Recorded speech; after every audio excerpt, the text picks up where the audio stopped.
एक बैटलफील्ड जहां जिंदगी का हर पल मौत के साथ रेस करता है, और एक नाइट जिसका सपना था एक पीसफुल जिंदगी, एक अपना सा घर, एक फैमिली। लेकिन जब डेस्टिनी खुद डिसाइड कर लेती है तो सपने सिर्फ सपने ही रह जाते हैं। ये कहानी है अर्ग्रिक की, एक फियरलेस वॉरियर जिसका लास्ट बैटल उसे मौत नहीं बल्कि एक नई जिंदगी देता है। पर ट्विस्ट ये है, वो अब दुश्मनों की एम्पायर में जन्म लेता है, एक रिच फैमिली में, एक लविंग माँ बाप के साथ, और एक फ्यूचर जहां उसका पास्ट उसका सबसे बड़ा सीक्रेट बन जाता है।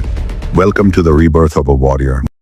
कहानी का शुरुआत बैटलफील्ड से होता है, जहां एक नाइट घुटनों पर बैठा हुआ है और सोच रहा है एक एम्बिशियस और ब्रेव नाइट की किस्मत में लिखा है कि वो बैटलफील्ड पर मरेगा। उसे हमेशा ये लगता था कि कोई ऐसा इंसान जिसकी टैलेंट्स बैटलफील्ड पर जागे, खिले और गहराई तक रूटेड हो गए हों, वो शायद एक नई जिंदगी शुरू कर सकता है। उसे लगता था कि उस नई जिंदगी में वो एक फैमिली बना पाएगा, कुछ ऐसा जिसकी उसे दिल से चाहत थी। लेकिन अफसोस, उसके लिए ये सब बस एक सपना ही निकला। जो नाइट हमारे सामने घुटनों पर बैठा है वो कोई और नहीं बल्कि हमारे कहानी का हीरो मशहूर अर्ग्रिक है, और उसके सामने खड़ा है उसका आखिरी ओपोनेंट, एक और लेजेंडरी नाइट, ड्यूक थर्मियन, जो कि एल्थियन एम्पायर के 6 हेक्सा क्लास नाइट्स में से एक है। अर्ग्रिक को अच्छे से पता है कि उसका सामना किससे हो रहा है, स्पेशली जब उसने एक ही दिन में बैटलफील्ड पर ब्लैक वेव का दबाव महसूस कर लिया था। ड्यूक थर्मियन को यह देखकर बड़ा इंटरेस्टिंग लगता है कि अर्ग्रिक अभी भी उसके सामने खड़ा है, जबकि उसे मालूम है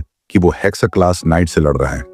ड्यूक थोड़ा रिग्रेट के साथ कहता है, ऐसे ब्लूमिंग टैलेंट को मारना वाकई में अफसोस की बात है। लेकिन अर्ग्रिक हार मानने वालों में से नहीं है। वो जमीन से उठता है, अपनी तलवार को हवा में घुमाता है और साफ बोलता है, मैं बैटलफील्ड पर पैदा हुआ था और यही मरूंगा। जैसे ही दोनों वॉरियर्स एक दूसरे की तरफ बढ़ते हैं, उनकी प्रेजेंस ही आसपास की हवा को हेवी और कैओटिक बना देती है। ड्यूक थर्मियन धीरे से कहता है, तू बहुत ब्रेव है अर्ग्रिक, लेकिन तेरी आंखों में एक रिग्रेट अभी भी है। वो आगे कहता है कि अगर हालात अलग होते तो अर्ग्रिक उसका एक स्ट्रॉन्ग राइवल बन सकता था। फिर ड्यूक अपनी तलवार में एनर्जी चार्ज करता है और सीधा अर्ग्रिक की तरफ दौड़ पड़ता है और कहता है, उम्मीद है कि जब तू अगली जिंदगी पाए तो अपने रिग्रेट्स छोड़ पाए। ड्यूक का पहला वार अर्ग्रिक की तलवार को टुकड़ों में तोड़ देता है। उसी मोमेंट में अर्ग्रिक का सपना भी टूट जाता है। अगला वार उसके दिल को चीरता है और जैसे ही वो जमीन पर गिरता है, उसका शरीर हवा में उछलकर जमीन से टकराता है। जमीन फट जाती है और वो लहूलुहान हो जाता है। जैसे ही उसकी कॉन्शियसनेस फेड होने लगती है,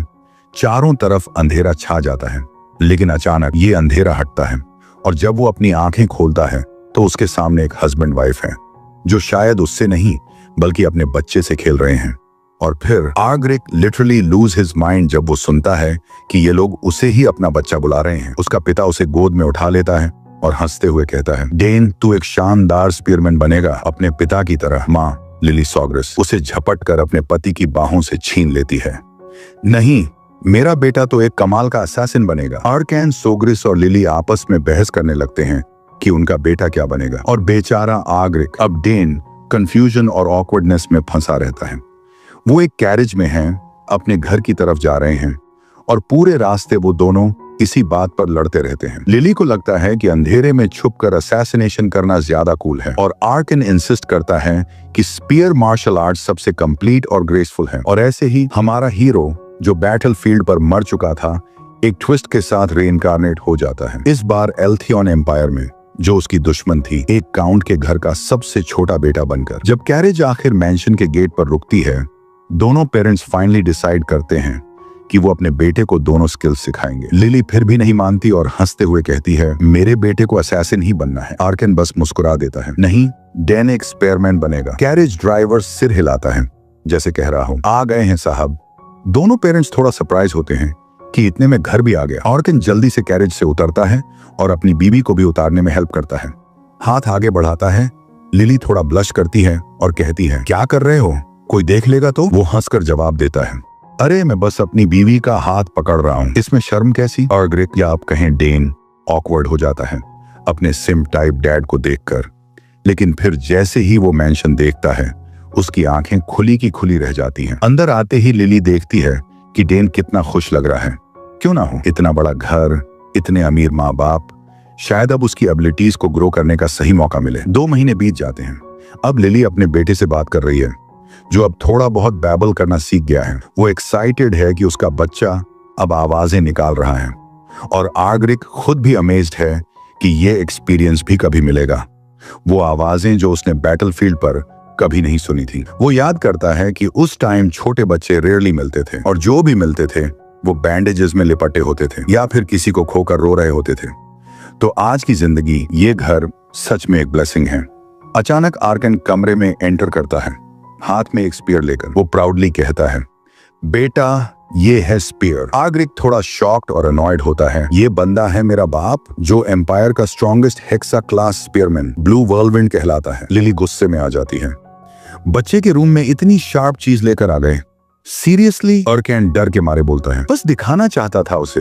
लिली की डेडली नजरें देखकर वो लिटरली कांपने लगता है। आखिर उसकी बीवी एम्पायर की टॉप असैसिन जो है। लिली फिर कहती है, अगर तूने फिर ऐसा किया तो मैं अपने बेटे को छोटी उम्र से ही स्टेल्थ सिखाना शुरू कर दूंगी। आर्कन प्रोटेस्ट करता है, लेकिन सब अर्ली एजुकेशन दे रहे हैं आजकल। हाउस टेलीपोर्ट तो बच्चे के पैदा होते ही स्टाफ पकड़ा देता है। लिली फिर से गुस्सा, क्या अब स्पीयर स्टाफ दिखने लगा तुझे? और फिर आर्गरिक यानी डेन सोचता है कि शायद उसकी माँ बाप इतनी इंपॉर्टेंस इसलिए दे रहे हैं क्योंकि उसकी दो बड़ी बहनें ऐसी करियर्स में चली गईं जिनका असैसिनेशन या स्पीयर से कोई लेना देना नहीं है। दोपहर में उसकी दोनों बहनें आती हैं और अपने छोटे भाई के गाल इतने पिंच करती हैं कि बेचारे के चीक्स लाल हो जाते हैं। अरबेला जो उसकी बहन है हंसते हुए कहती है, अब तो और भी क्यूट लग रहा है इतने भरे हुए गालों के साथ। उसी वक्त हमारा प्यारा सा लड़का नरेशन देता है। अरबेला बचपन से ही मैजिक में इतनी टैलेंटेड रही है कि वो बहुत जल्दी से मेज की राह पर चल पड़ी थी। सिर्फ 12 की उम्र में ही वो एक 3 चेन क्लास मैच बन चुकी थी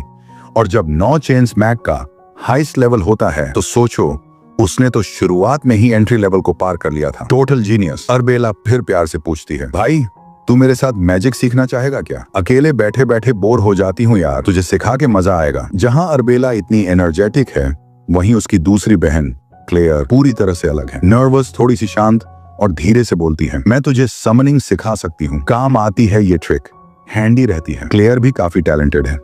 उसने 7 साल की उम्र में अपनी पहली समन कर ली थी और अब तो एक साथ 2 समन्स को हैंडल कर लेती है। अरबेला फिर मस्ती में क्लेयर से कहती है, छूना उसको, देख कितना सॉफ्ट लग रहा है।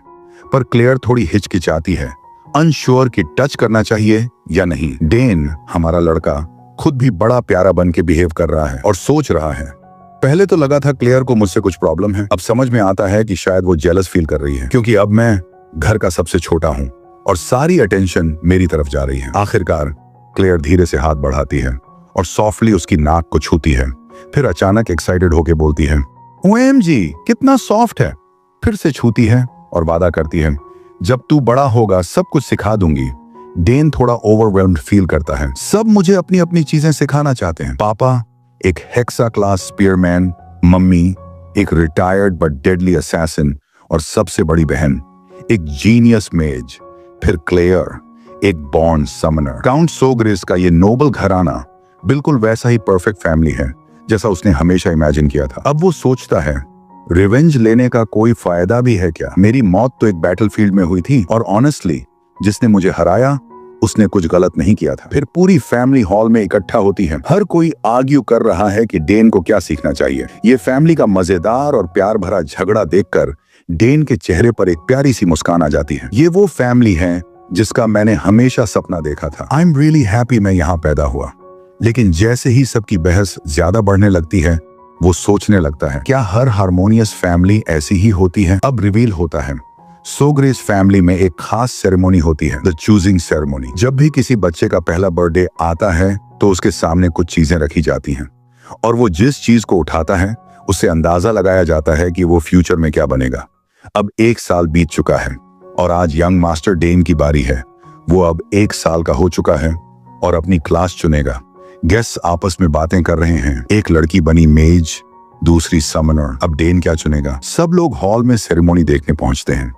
4 आइटम्स उसके सामने रखे होते हैं, हर एक अलग क्लास को रिप्रेजेंट करता है। डेन के चारों तरफ लोग जमा हो गए हैं और उसकी मम्मी प्यार से कहती हैं, जो पसंद आए वो चूज कर लो बेटा। लेकिन डेन थोड़ा कंफ्यूज लगता है। वो पापा की तरफ देखता है जो एक्साइटेड हैं कि बेटा शायद स्पीयर उठाएगा। पापा सोचते हैं वो ड्रैगन टेल स्पीयर की तरफ जाएगा। इसकी स्पीयर हेड डुक्रेन से बनी है, माना डाले तो उतनी ही शार्प और हेवी हो जाती है। उधर मम्मी सोच रही होती हैं, इतना हैंडसम है, असैसिन बनेगा तो रॉयल लगेगा।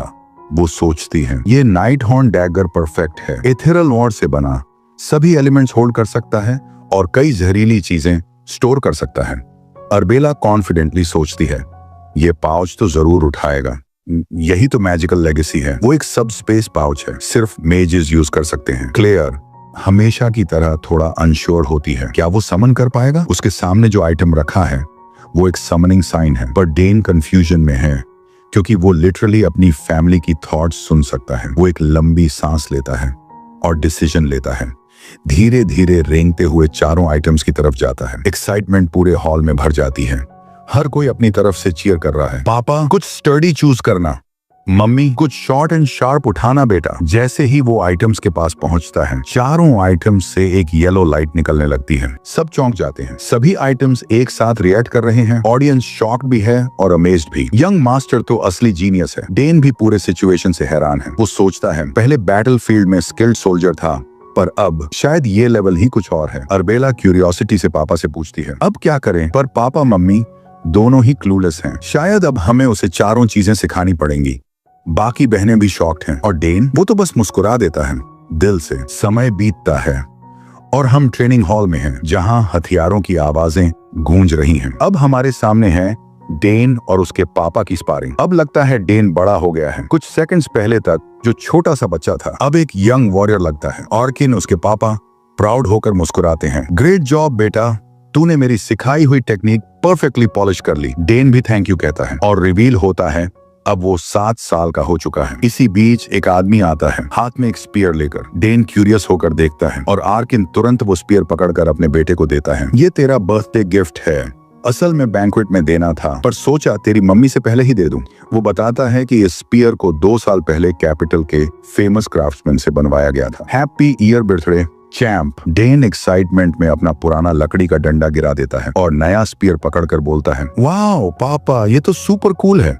ब्लैक हैंडल और सिल्वर स्पीयर हेड का कॉम्बो उसे बहुत पसंद आता है और सरप्राइजिंगली वो काफी हल्का भी है। पापा पूछते हैं, पसंद आया? वो मुस्कुराकर बोलता है, मैं इसे प्यार करता हूँ। इतना एक्साइटेड है कि फौरन उसको घुमाने लगता है। पापा फिर पूछते हैं, तेरा पता है सोर्ड और स्पीयर में फर्क क्या होता है? डेन स्मार्टली जवाब देता है, स्पीयर की लंबाई से ओपोनेंट को दूर रखा जा सकता है और इसकी पॉइंट ऑफ कांटेक्ट छोटी होती है, इसलिए अटैक एफिशिएंसी हाई रहती है। पापा भी अग्री करते हैं, बिल्कुल सही, लेकिन जैसे जैसे तू पावरफुल बनेगा, स्पीयर को कंट्रोल करना उतना ही मुश्किल होगा। वो एक्सप्लेन करते हैं, हर वेपन की अपनी स्ट्रेंथ्स और वीकनेसेस होती हैं। इवन स्वॉर्ड्स जो परफेक्ट माने जाते हैं, हर सिचुएशन में स्ट्रांग नहीं होते। डेन सिर हिलाता है, आई विल रिमेंबर दैट पापा। फिर पापा स्पीयर को स्पिन करते हुए बोलते हैं, चल एक स्पार करते हैं, तुझे कुछ दिखाना है। डेन की आंखें खुली की खुली रह जाती हैं। हेक्सा क्लास स्पीयरमैन की जो पावर उसके पापा से निकल रही है, वो पहली बार इतनी इंटेंस मैजिक एनर्जी देख रहा है। जैसे ही पिता ने अपनी ताकत इकट्ठा करके भाला आगे बढ़ाया, भाले की नोक के आसपास की हवा में एक अजीब सी हलचल होने लगी। वो समझाते हैं कि ऐसा इसलिए हो रहा है क्योंकि उन्होंने अपने जादुई शक्ति को भाले में भरकर छोड़ा है। ये टेक्निक उस कोर की खासियत का इस्तेमाल करती है जो सारी मैजिक पावर को एक जगह केंद्रित करती है। बेटा तुरंत कहता है कि उसने ये टेक्निक अपनी बहन से सुनी थी और बताता है कि जैसे जैसे इंसान के अंदर कोर्स बढ़ते हैं, वो अपनी फिजिकल एबिलिटीज से भी आगे जा सकता है, मतलब लिमिट्स पुश की जा सकती हैं। वो सोचता है कि अपने पिछले जन्म में उसके पास 4 कोर्स थे और ये सारी नॉलेज उसी जिंदगी की देन है। उधर पिता के चेहरे पर एक बड़ी सी मुस्कान फैल जाती है। उन्हें गर्व होता है कि उनका बेटा कितनी लगन से सीख रहा है। वो उसे याद दिलाते हैं कि अब उसके पास 6 माना कोर्स हैं। हमारा छोटा हीरो बाहर से शॉक्ड होने का नाटक करता है, लेकिन अंदर ही अंदर सोच रहा है कि अगर वो मरा ना होता तो उस जिंदगी में भी 6 कोर्स हासिल कर ही लेता। फिर पिता उसे एनकरेज करते हैं कि अब वो खुद अपने नए भाले से ट्राई करे। डेन थोड़ा हेजिटेंट महसूस करता है, लेकिन पिता उसे समझाते हैं, बस माइंड को रिलैक्स करो, टेंशन भूल जाओ और भाला थ्रस्ट करो। डेन मान जाता है। भाला पकड़ते हुए वो सोचता है कि पिछली जिंदगी में उसे भालों में कभी इंटरेस्ट नहीं था। उसे तलवार में अपनी काबिलियत दिखी थी, इसलिए भाले को सिर्फ एक बैकअप ऑप्शन माना था। लेकिन अब वक्त आ गया है इसे सच में आजमाने का। भाला चलाने से पहले वो अपनी आंखें बंद करता है और पिता सोचते हैं कि उसका स्टैंस अच्छा है। वो खुद मुस्कुरा उठते हैं क्योंकि उन्हें याद है ये टेक्निक उन्होंने सीखने में पूरे 7 साल लगाए थे। मगर उनका बेटा अभी तो सिर्फ 7 साल का है, क्या वो इसे कर भी पाएगा? लेकिन जैसे ही डेन भाला थ्रस्ट करता है, हकीकत ही टूट जाती है। ये नजारा देखकर पिता की आंखें खुली की खुली रह जाती हैं। उन्हें यकीन ही नहीं हो रहा कि उनका बेटा ये मिरेकल कर गया। वो चिल्ला उठते हैं, तुझे ये सब कैसे आता है? डैन टेक्निक पूरा करके मुस्कुराता है और बताता है कि जब उसने भाला थ्रस्ट किया तब उसने सारी मैजिक पावर को स्पीयरहेड में जमा किया और जैसे ही वो पहुंच गई उसने फ्लो काट दिया। पिता लिटरली झूम उठते हैं, क्या तूने अपना माना कोर बना लिया? डैन हाँ में जवाब देता है और बताता है कि एक किताब पढ़ते वक्त उसने कोर बनाने की टेक्निक देखी और सोचा ट्राई करता हूं और लकी रहा। लेकिन असलियत ये नहीं है। सच तो ये है कि वो कोर मना ब्रीदिंग प्रैक्टिस के दौरान बना था। पिता नीचे झुककर उसके सामने आकर आंखों में देखकर कहते हैं, तू एक दिन एक्स्ट्रॉर्डिनरी वॉरियर बनेगा, इसमें कोई शक नहीं। डैन बस मुस्कुरा देता है, लेकिन उसके मन में कुछ और ही चल रहा है। अभी तो मैंने सिर्फ शुरुआत की है पापा, आगे आगे देखिए होता है क्या। उधर पिता सोच में पड़ जाते हैं, क्या मेरा बेटा एक साथ मेज, स्पीयरमैन, असैसिन और समनर बन पाएगा? रात ढलती है और आखिरकार डैन का 7वां जन्मदिन शुरू हो जाता है। महल में मेहमानों की भीड़ है, संगीत बज रहा है और हर कोई हंसी मजाक में मग्न है। और तभी पार्टी में आता है वही आदमी जिसने डैन को उसके पिछले जन्म में मारा था, ड्यूक बाउट। जैसे ही वो अर्कन को देखता है वो हाथ हिलाकर बुलाता है। अर्कन उसे ड्यूक कहकर ग्रीट करता है, लेकिन बाउट मुस्कुराकर कहता है, अरे छोड़ो ये औपचारिकता, दोस्त हो यार। अब बाउट कौन है? गैल्थियन एम्पायर के सबसे पावरफुल घराने का मुखिया और थर्मियन डची का राजा। अर्कन फौरन उसके पास जाता है और धीरे से कान में कहता है, बहुत लोग देख रहे हैं, थोड़ा फॉर्मल रहो। ड्यूक हंसकर कहता है, जैसा तुझे ठीक लगे। वैसे तेरा बेटा कहाँ है? अर्कन डैन को बुलाता है, बेटा ड्यूक थर्मियन को हेलो कहो। जैसे ही डैन ड्यूक थर्मियन का नाम सुनता है उसके दिमाग में पुरानी यादें बिजली की तरह दौड़ जाती हैं। वो आखिरी मंजर जब इस आदमी ने उसे मारा था, लेकिन अब वो अपना गुस्सा छुपाकर सामने आता है। सिर झुकाकर कहता है, मैं डैन सॉग्रेज हूँ, आपसे मिलकर खुशी हुई सर। ड्यूक हंसते हुए इम्प्रेस्ड हो जाता है, बिल्कुल अच्छे मैनर्ड बच्चा है। फिर पूछता है, तो क्या ये भी भाला सीख रहा है? अर्कन हंसते हुए जवाब देता है, जी सीख रहा है। इसी बीच एक छोटी सी लड़की ड्यूक के पीछे से आती है। डैन की नजर उस पर पड़ती है और वो चौंक जाता है। वो लड़की विनम्रता से काउंट सग्रेस को ग्रीट करती है और अपना परिचय देती है, मैं लेला थर्मियन हूँ, थर्मियन डची की सबसे छोटी बेटी। पार्टी तो आगे बढ़ती रही, लेकिन अंदर अंदर ड्यूक बाउट और आर्कन दोनों थोड़े परेशान थे, क्योंकि बैरोनेस थर्मियन अभी भी बीमार थी और इलाज का कोई तरीका काम नहीं कर रहा था। ड्यूक ने कहा, अगर मैं अचानक गायब हो जाऊं तो समझ जाना कि मेरी पत्नी की हालत बिगड़ गई है। उसने टेलीपोर्टेशन स्क्रोल ले रखा था ताकि कभी भी कैपिटल वापस जा सके। वैसे आज की पार्टी डैन के लिए है, लेकिन वो पता नहीं कहां गायब हो गया था। ड्यूक बाउट सोचता है, ये बच्चा बड़ा इंटरेस्टिंग है, थोड़ा और बात करता उससे। अर्कन भी देखता है, अरे उसकी बेटी लेला भी गायब है, ढूंढना ज्यादा मुश्किल नहीं था। दोनों महल के पीछे टहलते मिलते हैं। शायद उन्हें भी ये बोरिंग पार्टी पसंद नहीं आई। अब दोनों क्या बात कर रहे हैं ये उनके माता पिता भी नहीं जानते थे। प्राइवेट में लेला बहुत बातूनी निकली। वो बताती है कि उसे अपने पिता के साथ ये नोबल पार्टीज बिल्कुल पसंद नहीं, लेकिन इस बार वो खुश है कि आई। मैंने सुना था कि तुम बहुत हैंडसम हो, लेला कहती है, लेकिन मूनलाइट में तो और भी अच्छे लग रहे हो। डैन थोड़ा मुस्कुराता है और कहता है, glad you like it here. हमारा इलाका कैपिटल से ज्यादा शांत है। लेला मानती है, कैपिटल में तो हर रोज कोई ना कोई आता है, नोबल्स, बिजनेस डील्स, यहाँ तक कि इंपीरियल फैमिली तक। हर बार मुझे फॉर्मल ड्रेस पहन के सबका वेलकम करना पड़ता है। काश मैं प्रैक्टिकल कपड़े पहन पाती और तलवार प्रैक्टिस कर पाती। डैन हैरान हो जाता है, इतनी छोटी और मासूम लगने वाली लड़की तलवार प्रैक्टिस करती है। वो बताता है कि उसे भी अपने इलाके की शांति पसंद है, इससे उसे स्पीयर प्रैक्टिस करने का टाइम मिलता है। लेला पहले तो चौंकती है कि वो भाला चला रहा है, लेकिन फिर उसे याद आता है, अरे हाँ, तुम्हारे पापा तो ब्लू व्हर्लविंड कहलाते हैं। लेला मानती है कि वो भी एकेडमी ज्वाइन करने की तैयारी कर रही है, लेकिन डैन कहता है, मैं प्रैक्टिस इसलिए नहीं कर रहा कि एकेडमी में सिलेक्शन हो, मैं कर रहा हूं ताकि वहां जाकर सबसे बेहतर बन सकूं। लेला उसकी कॉन्फिडेंस सुनकर दंग रह जाती है। अगर सिलेक्शन नहीं हुआ तो? डैन आराम से जवाब देता है, तो फिर दोबारा ट्राई करूंगा, और अगर फिर भी नहीं हुआ तो समझ जाऊंगा कि शायद ये मेरा रास्ता नहीं था। लेला उसकी सोच से काफी इंप्रेस होती है। उसे ऐसा आजाद सोचने का मौका कभी नहीं मिला। उसके घर में तो फेलियर का मतलब ह्यूमिलिएशन होता है। डैन अब तक कई नोबल्स के बीच रह चुका है, लेकिन उसे आज भी हैरानी होती है कि ये लोग कितनी छोटी छोटी बातों में डर जाते हैं। उधर लैला डैन की बातें सुनकर खुश हो जाती है और फौरन पूछती है, चलो तुम्हें मेरी सोर्ड टेक्निक दिखाती हूँ। डैन थोड़ा चौंकता है, इतनी एक्साइटेड, लेकिन लैला को कौन रोक सकता है जब तलवार हाथ में हो। वो सीधा पूछती है ट्रेनिंग ग्राउंड कहाँ है, और डैन को उसे ले जाना ही पड़ता है। बस उम्मीद करता है कि वहां कोई सीन ना बन जाए। ट्रेनिंग ग्राउंड में लैला बिल्कुल नहीं रुकती, एक मूव के बाद दूसरा मूव, बिल्कुल एक एक्सपीरियंस सोर्समैन की तरह। एक बिगिनर की नजर से देखा जाए तो लैला की मूवमेंट्स ऑलमोस्ट परफेक्ट लग रही थी, लेकिन हमारा हीरो वो कोई बिगिनर नहीं था। जब उसने लैला की मूव्स देखी तो मानना पड़ा, उसके अटैक से लेकर डिफेंस तक के ट्रांजिशंस काफी स्मूथ थे और अटैक का टाइमिंग भी काबिले तारीफ था। लेकिन एक पॉइंट पर आकर उसकी मूवमेंट्स बीट से हटने लगी। उस फ्लो में वो परफेक्शन नहीं रहा। एक्सरसाइज के बाद लैला, जो थोड़ी सी हाँफ रही थी लेकिन खुश थी, उसने पूछा कैसी लगी मेरी प्रैक्टिस। शुरुआत में डेन ने पूरी ऑनेस्टी नहीं दिखाई, वो बस मुस्कुराकर बोला बहुत अच्छा किया, मजा आया देखने में। लैला ये सुनकर काफी खुश हो गई, लेकिन फिर डेन ने डिसाइड किया कि उसे सच बोलना चाहिए। उसने सॉफ्टली बताया तू थर्ड फॉर्म के बाद हाफ स्टेप ज्यादा ले रही थी और ये गलती बाकी फॉर्म्स में भी रिपीट हो रही थी, इसीलिए बाद के स्वॉर्ड मूव्स थोड़ा मिसअलाइंड लग रहे थे। ये सुनते ही लैला की आंखें बड़ी हो गईं। कुछ पल को वो चुप हो गई, जैसे रोने ही वाली हो। डेन को लगा शायद उसने कुछ ज्यादा ही हार्श बोल दिया। उसने फौरन माफी मांगी और कहा शायद मैं गलत हूँ, मैंने बहुत पहले एक स्वॉर्ड्समैन को ऐसा करते देखा था, शायद याद गलत हो। लेकिन उसे परेशान होने की जरूरत नहीं थी। लैला ने खुद को तुरंत संभाल लिया। उसने अपनी तलवार को और कसकर पकड़ा और फिर दोबारा मूव्स रिपीट करना शुरू किया। इस बार मूवमेंट्स परफेक्ट थीं। डेन की एडवाइस ही वो मिसिंग पीस थी, जिसकी वजह से लैला अब परफेक्ट स्टैंस में आ गई थी। खुश होकर वो दौड़कर डेन को गले लगा लेती है। डेन थोड़ा रेजिस्ट करता है, लेकिन ये हग डालना मुश्किल था। लैला उसकी स्वॉर्ड नॉलेज से जेन्युइनली फैसिनेटेड थी। उसे ये समझ नहीं आ रहा था कि जो गलती उसके इंस्ट्रक्टर्स ने नहीं पकड़ी, वो इस लड़के ने एक नजर में पकड़ ली।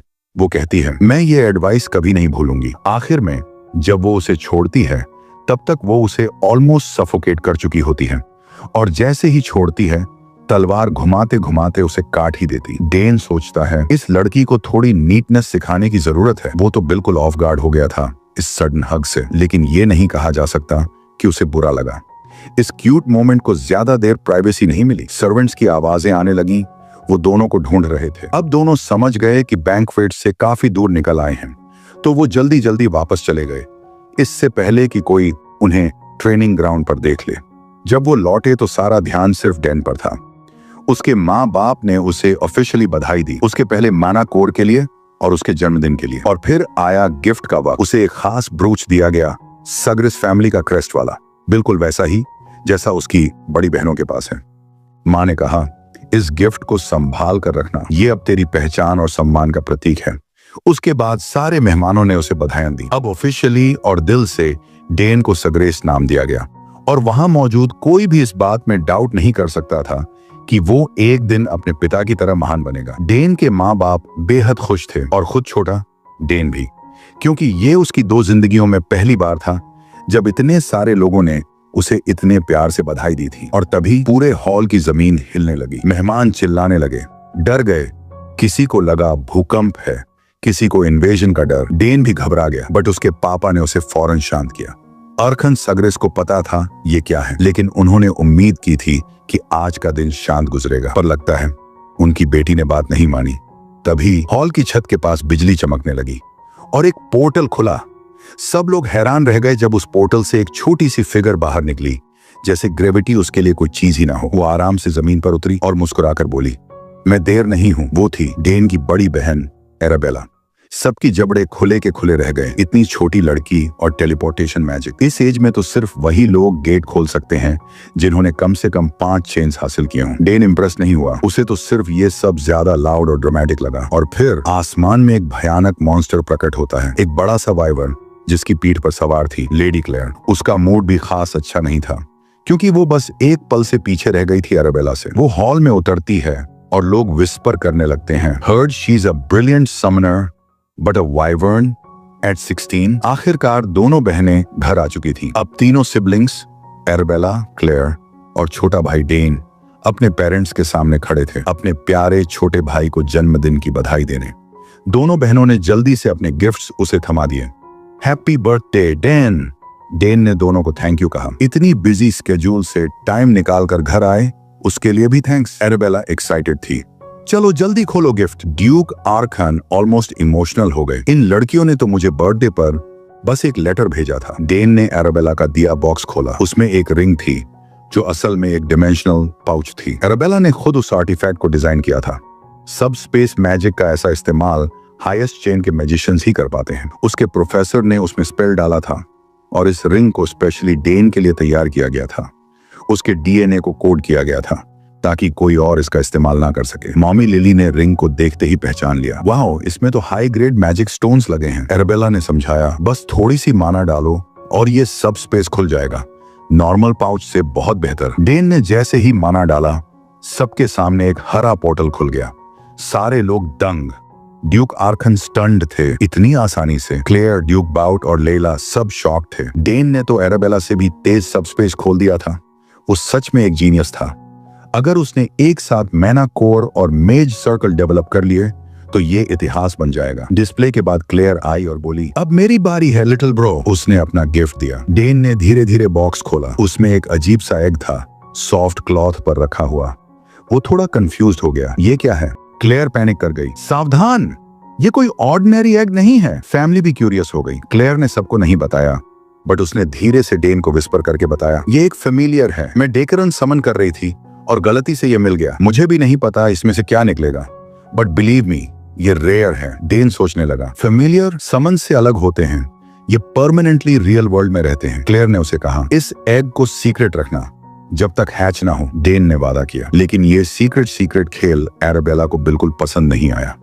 वो तो पूरी तरह लेफ्ट आउट फील कर रही थी। क्लेयर की इंस्ट्रक्शंस के हिसाब से डेन को हर सुबह और हर शाम उस अंडे में अपनी मना डालनी थी ताकि वो अंडा उसे अपना मास्टर मान सके। लिली बस इतनी खुश थी कि उसका छोटा बेटा इतने अद्भुत गिफ्ट्स पा रहा है। इससे ये भी साफ दिख रहा था कि उसके बच्चे एक दूसरे की कितनी केयर करते हैं। गिफ्ट देने का सिलसिला खत्म होते ही ड्यूक आर्कन ने हल्की सी खांसी लेकर अपनी बेटियों को याद दिलाया, कम से कम अपने मम्मी पापा को हेलो तो बोल लो।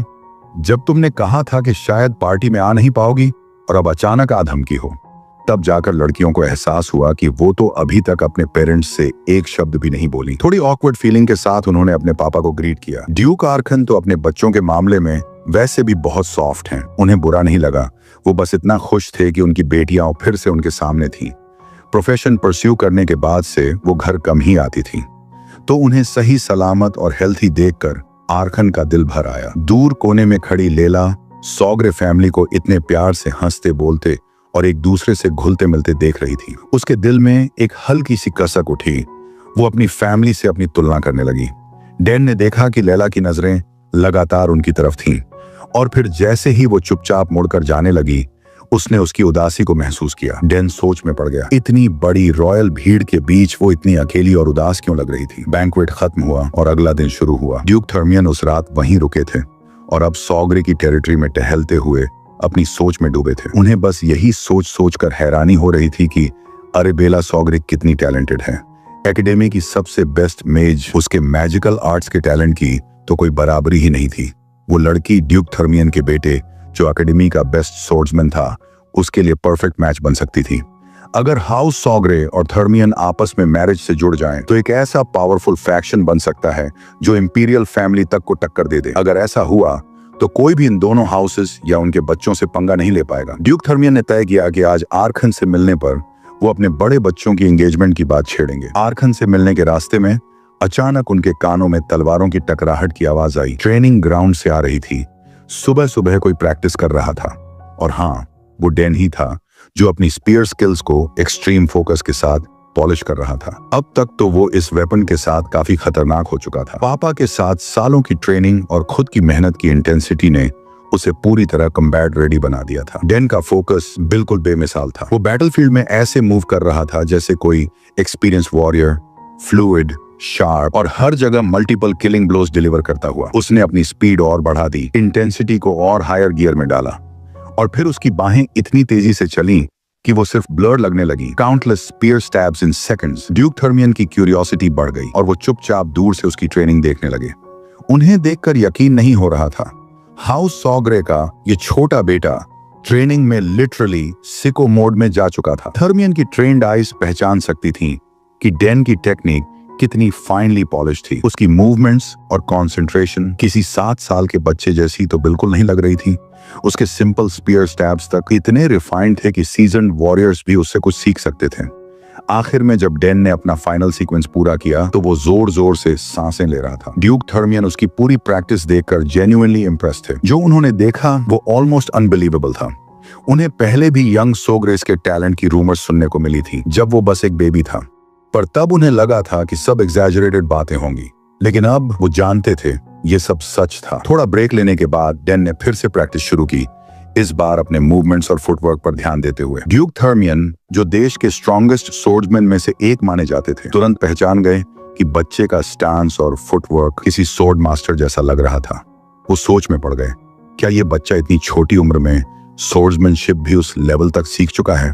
तभी डैन को महसूस हुआ कि कोई उसे दूर से देख रहा है। उसने तुरंत अपनी स्पीयर उठाई और आवाज दी, जो भी हो सामने आओ, छुपने की जरूरत नहीं। ड्यूक थर्मियन तो इतने एक्साइटेड हो गए थे कि खुद को छुपा ही नहीं पाए और एक बच्चे से पकड़े गए। ये उनके वॉरियर करियर का सबसे प्राउड मोमेंट नहीं था।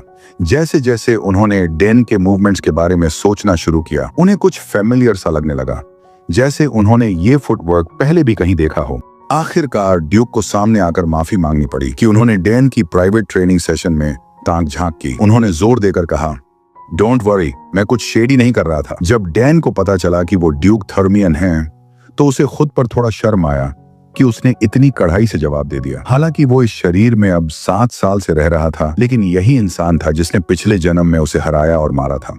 अपने एटिकेट ट्रेनिंग को याद करते हुए डैन सोग्रे ने ड्यूक को फॉर्मली ग्रीट किया। थर्मियन ने माना कि वो उसके अर्ली मॉर्निंग ट्रेनिंग से सच में मेस्मराइज्ड हो गए थे और दोबारा माफी मांगी। डैन ने बड़ी मैच्योरिटी से कहा, आपको माफ किया गया। ड्यूक को डैन का ऐसा जवाब देना बड़ा अम्यूजिंग लगा, जैसे दोनों बराबरी पर बात कर रहे हों। अब जब उन्होंने उसे पास से देखा तो उन्हें पता चला कि इतनी इंटेंस ट्रेनिंग के बाद भी बच्चे के शरीर पर ना तो थकान थी ना कांपना। उन्होंने खुद से कंपेयर किया, उसकी उम्र में तो वो मंटिकोर भी नहीं बना पाए थे।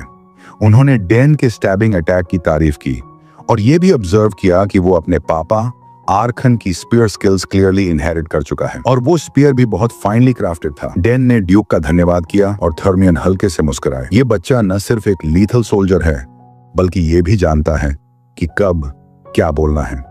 उन्होंने सोचा, उसके अपने बेटे में तो 7 साल की उम्र में ना इतनी स्किल्स थी, ना ऐसे मैनर्स। इस छोटी सी मुलाकात के बाद ड्यूक थर्मियन ने मन में एक और मैरिज पॉसिबिलिटी सोची, डैन और लैला की। तो उन्होंने चालाकी से बात छेड़ दी, मेरी बेटी भी सोर्ड्समैनशिप सीख रही है और दोनों की उम्र भी ऑलमोस्ट सेम है। जब ये एकेडमी में जाएंगे तो एक दूसरे का ख्याल रख सकते हैं। डैन ने पूरे आदर से जवाब देना जारी रखा। ड्यूक को उसका यह स्ट्रेट फॉरवर्ड अंदाज बहुत पसंद आया। आखिर में थर्मियन ने खुद को एक्सक्यूज किया ताकि वो डैन की ट्रेनिंग में और ज्यादा डिस्टर्ब ना करें। लेकिन जाते जाते उनके मन में एक सवाल और था, क्या तुमने कभी सोर्ड्समैनशिप की भी ट्रेनिंग ली है? और वहीं डैन ने ड्यूक के सामने एक छोटी सी गलती कर दी। पुरानी आदतें शायद अपने आप बाहर आ गई होंगी। थर्माइन ड्यूक की तेज नजरें देखकर ये ज्यादा सरप्राइजिंग नहीं था कि उन्होंने इतनी छोटी सी बात एक नजर में पकड़ ली। जब ड्यूक ने पूछा तो डैन ने जवाब दिया कि उसने बस कुछ टेक्स्ट बुक्स पढ़े हैं सोर्ड्समैनशिप की, लेकिन कभी फॉर्मल ट्रेनिंग नहीं ली।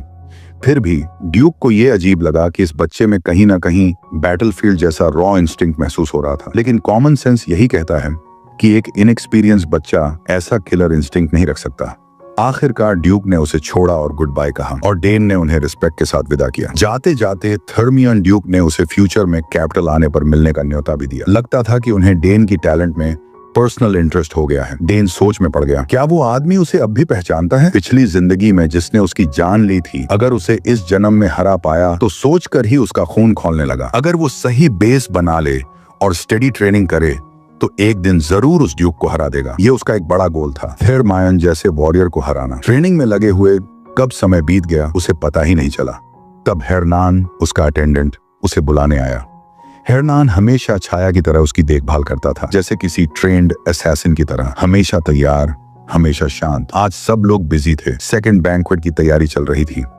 कुछ नोबल फैमिलीज तो पहले ही पहुंच चुकी थी और उसकी बहनें, वो तो टेलीपोर्टेशन गेट के जरिए वापस एकेडमी जा चुकी थी। मिड टर्म एग्जाम्स जो आने वाले थे, अब डैन को भी तैयार होना था।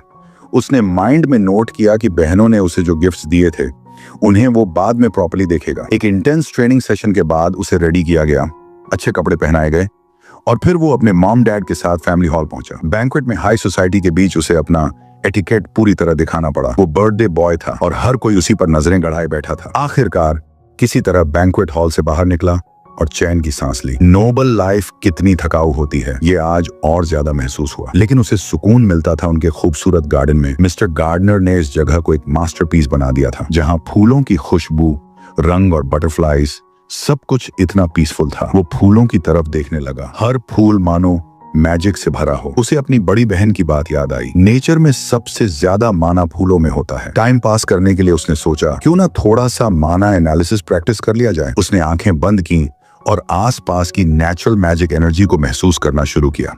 कुछ देर में उसे फ्लावर्स के अंदर की माना फ्लो महसूस होने लगी।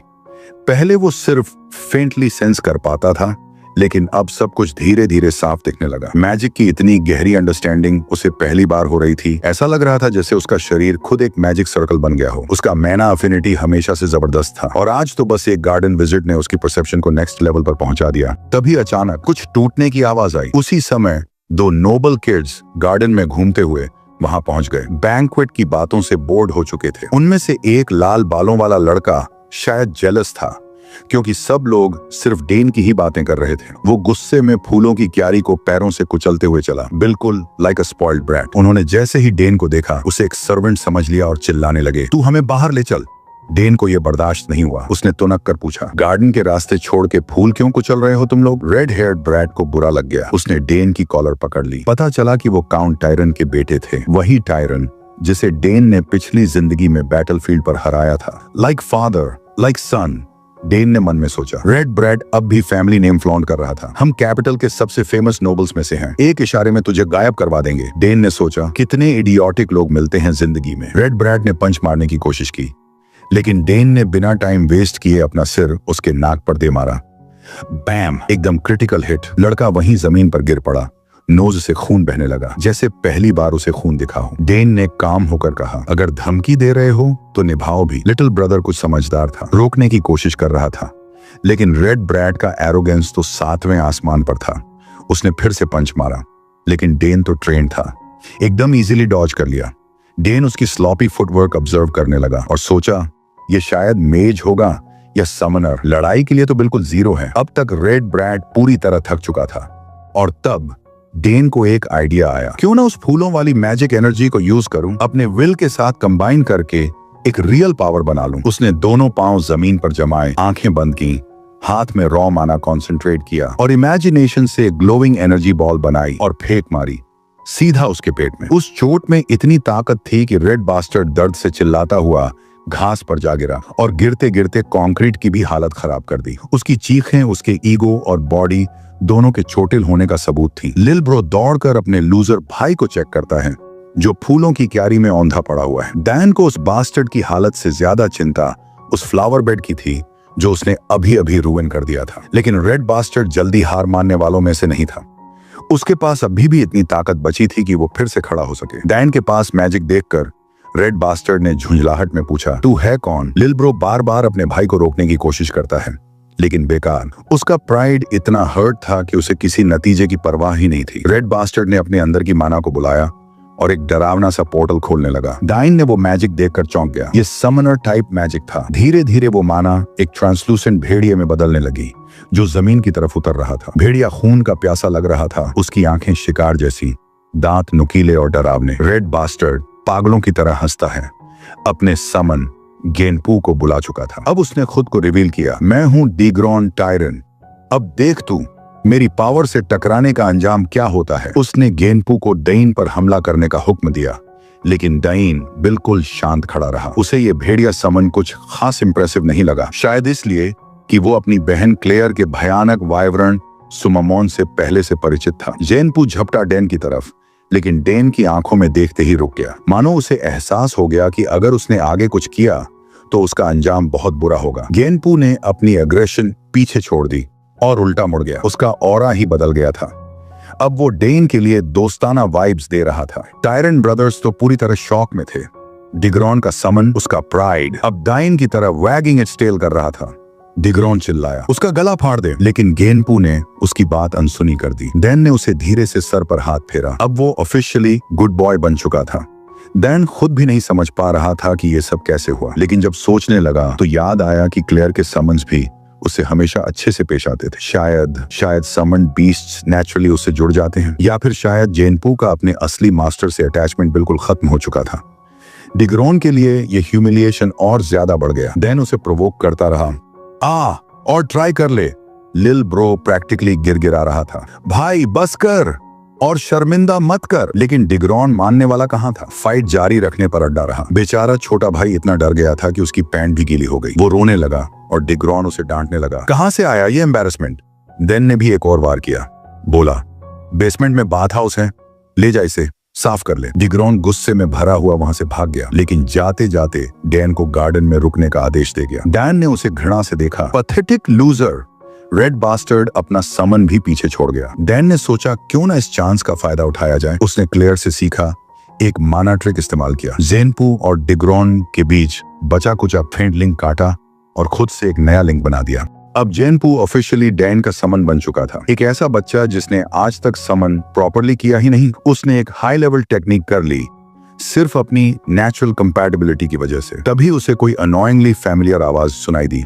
डिग्रॉन फिर से वापस, इस बार अपने डैडी मोगार्ड टायरन के साथ। वो चिल्ला रहा था, पापा इस लड़के ने मुझे मारा, मेरी समन छीन ली। बाप बेटा दोनों पैथेटिक, दोनों कंफ्यूज्ड। मोगार्ड टायरन ने खुद को ग्रैंड अंदाज में इंट्रोड्यूस किया। मैं हूं टायरन काउंट फैमिली का हेड। उसने पूछा, क्या तूने सच में मेरे बेटे की शक्ल बिगाड़ी और उसकी समन छीन ली। डायन पीछे हटने वाला नहीं था। उसने कामली कहा, हाँ मैंने किया। उसे याद आया, ये वही मोटा आदमी है जिसे वॉर में बंदी बनाया गया था। अब पीस टाइम में मोटा और कॉन्फिडेंट बनकर घूम रहा है। मोगार्ड ने धमकी दी, इस इंसल्ट का बदला मैं जरूर लूंगा। उसने पूछा, तेरा नाम क्या है।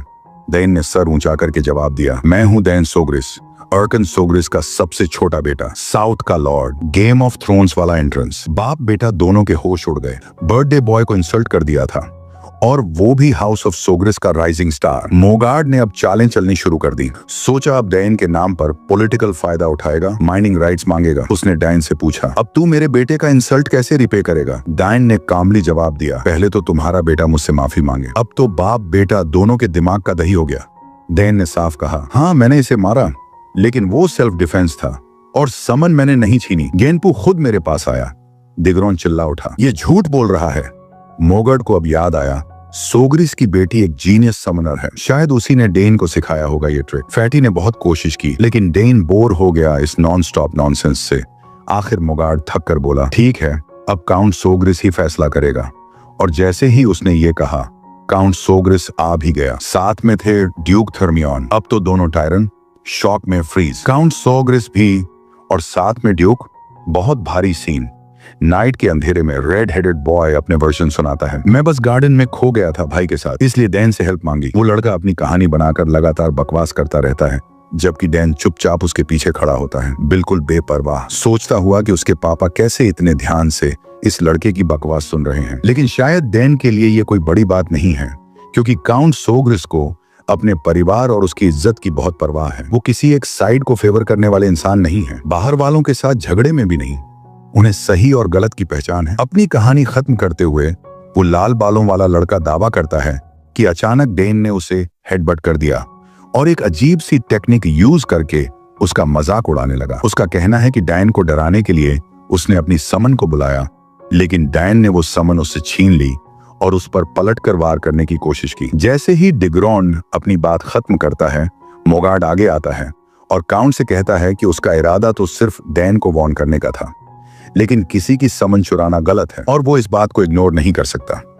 अब काउंट सोग्रिस बोलते हैं, वो कहते हैं कि वो सिर्फ एक साइड की बात सुनकर कोई जजमेंट नहीं देने वाले। वो डायन की बात भी सुनना चाहते हैं ताकि पूरे मामले को समझ सकें। साथ ही वो मोगार्ड को भरोसा दिलाते हैं कि अगर उसे किसी बायस्ड जजमेंट की चिंता है तो ड्यूक थर्मियन भी इस मामले पर अपनी राय देंगे। ड्यूक तुरंत स्मरक करता है और कहता है कि अगर मामला इतना जरूरी है तो वो इसे संभाल सकता है। मोगार्ड की हालत टाइट है, उसके माथे पर पसीना बहने लगता है। उसे पता है कि अब उसकी वॉट लगने वाली है। थर्मियन को बीच में लाना मतलब मामला और भी खराब हो जाएगा। काउंट सोग्रिस अब अपने बेटे को इशारा करते हैं कि वो अपनी बात रखे। देन थोड़ा रिलैक्स होता है और फिर कहता है कि मोगार्ड के बेटे ने जो कहा वो पूरी तरह गलत नहीं था, लेकिन पूरी तरह सच भी नहीं। फिर वो एक्सप्लेन करता है कि उनके गार्डन में उन्होंने जिन फूलों को बड़े प्यार से उगाया था, उन पर डिग्रॉन ने जब मन किया तब पैर रख दिया।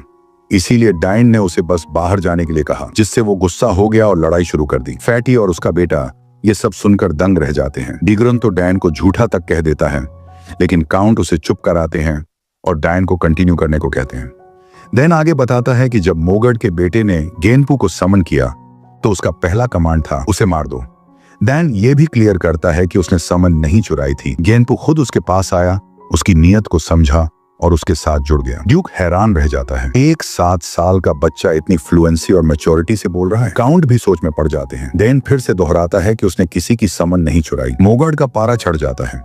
वो जोर से जमीन पर पैर पटकते हुए कहता है कि ये सब बकवास है। उसका दावा है कि कोई समन कभी भी उस इंसान के साथ नहीं जुड़ सकता जो समनर ही ना हो। लेकिन डैन उसे कामली एक्सप्लेन करता है, उसके अंदर समन्स के लिए एक इनबिल्ट एफिनिटी है और अगर कोई समन अपने मालिक से इमोशनली जुड़ा ना हो तो वो किसी और के साथ बॉन्ड कर सकता है। मोगर्ड ये सब मानने को तैयार नहीं। उसका चेहरा ऐसा लगता है जैसे उसे सीवियर कॉन्स्टिपेशन हो गया हो। वो बस कहता है कि ये बच्चा सब बना रहा है। ड्यूक फिर सजेशन देता है, अगर ये सब सच है तो प्रूव करो। काउंट अपने बेटे की तरफ मुड़ते हैं, क्या तुम प्रूव कर सकते हो? डायन हाँ में सिर हिलाता है। मोगर्ड अपने बेटे को ऐसे घूरता है जैसे अब तो तू गया, और डिग्रॉन को खुद भी समझ नहीं आ रहा कि अब क्या करेगा अगर वो गेनपू को समन नहीं कर पाया। डिग्रॉन कोशिश करता है लेकिन फेल हो जाता है। मोगर्ड का गुस्सा फूट पड़ता है, वो अपने बेटे पर चिल्लाता है। डैन चुपचाप मुस्कुराता है, उसने तो पहले ही कनेक्शन काट दिया था, अब तो समन वापस आ ही नहीं सकता। अब डैन खुद गेनपू को समन करने की तैयारी करता है, लेकिन कहता है कि उसे मोगर्ड के बेटे की समन साइन चाहिए।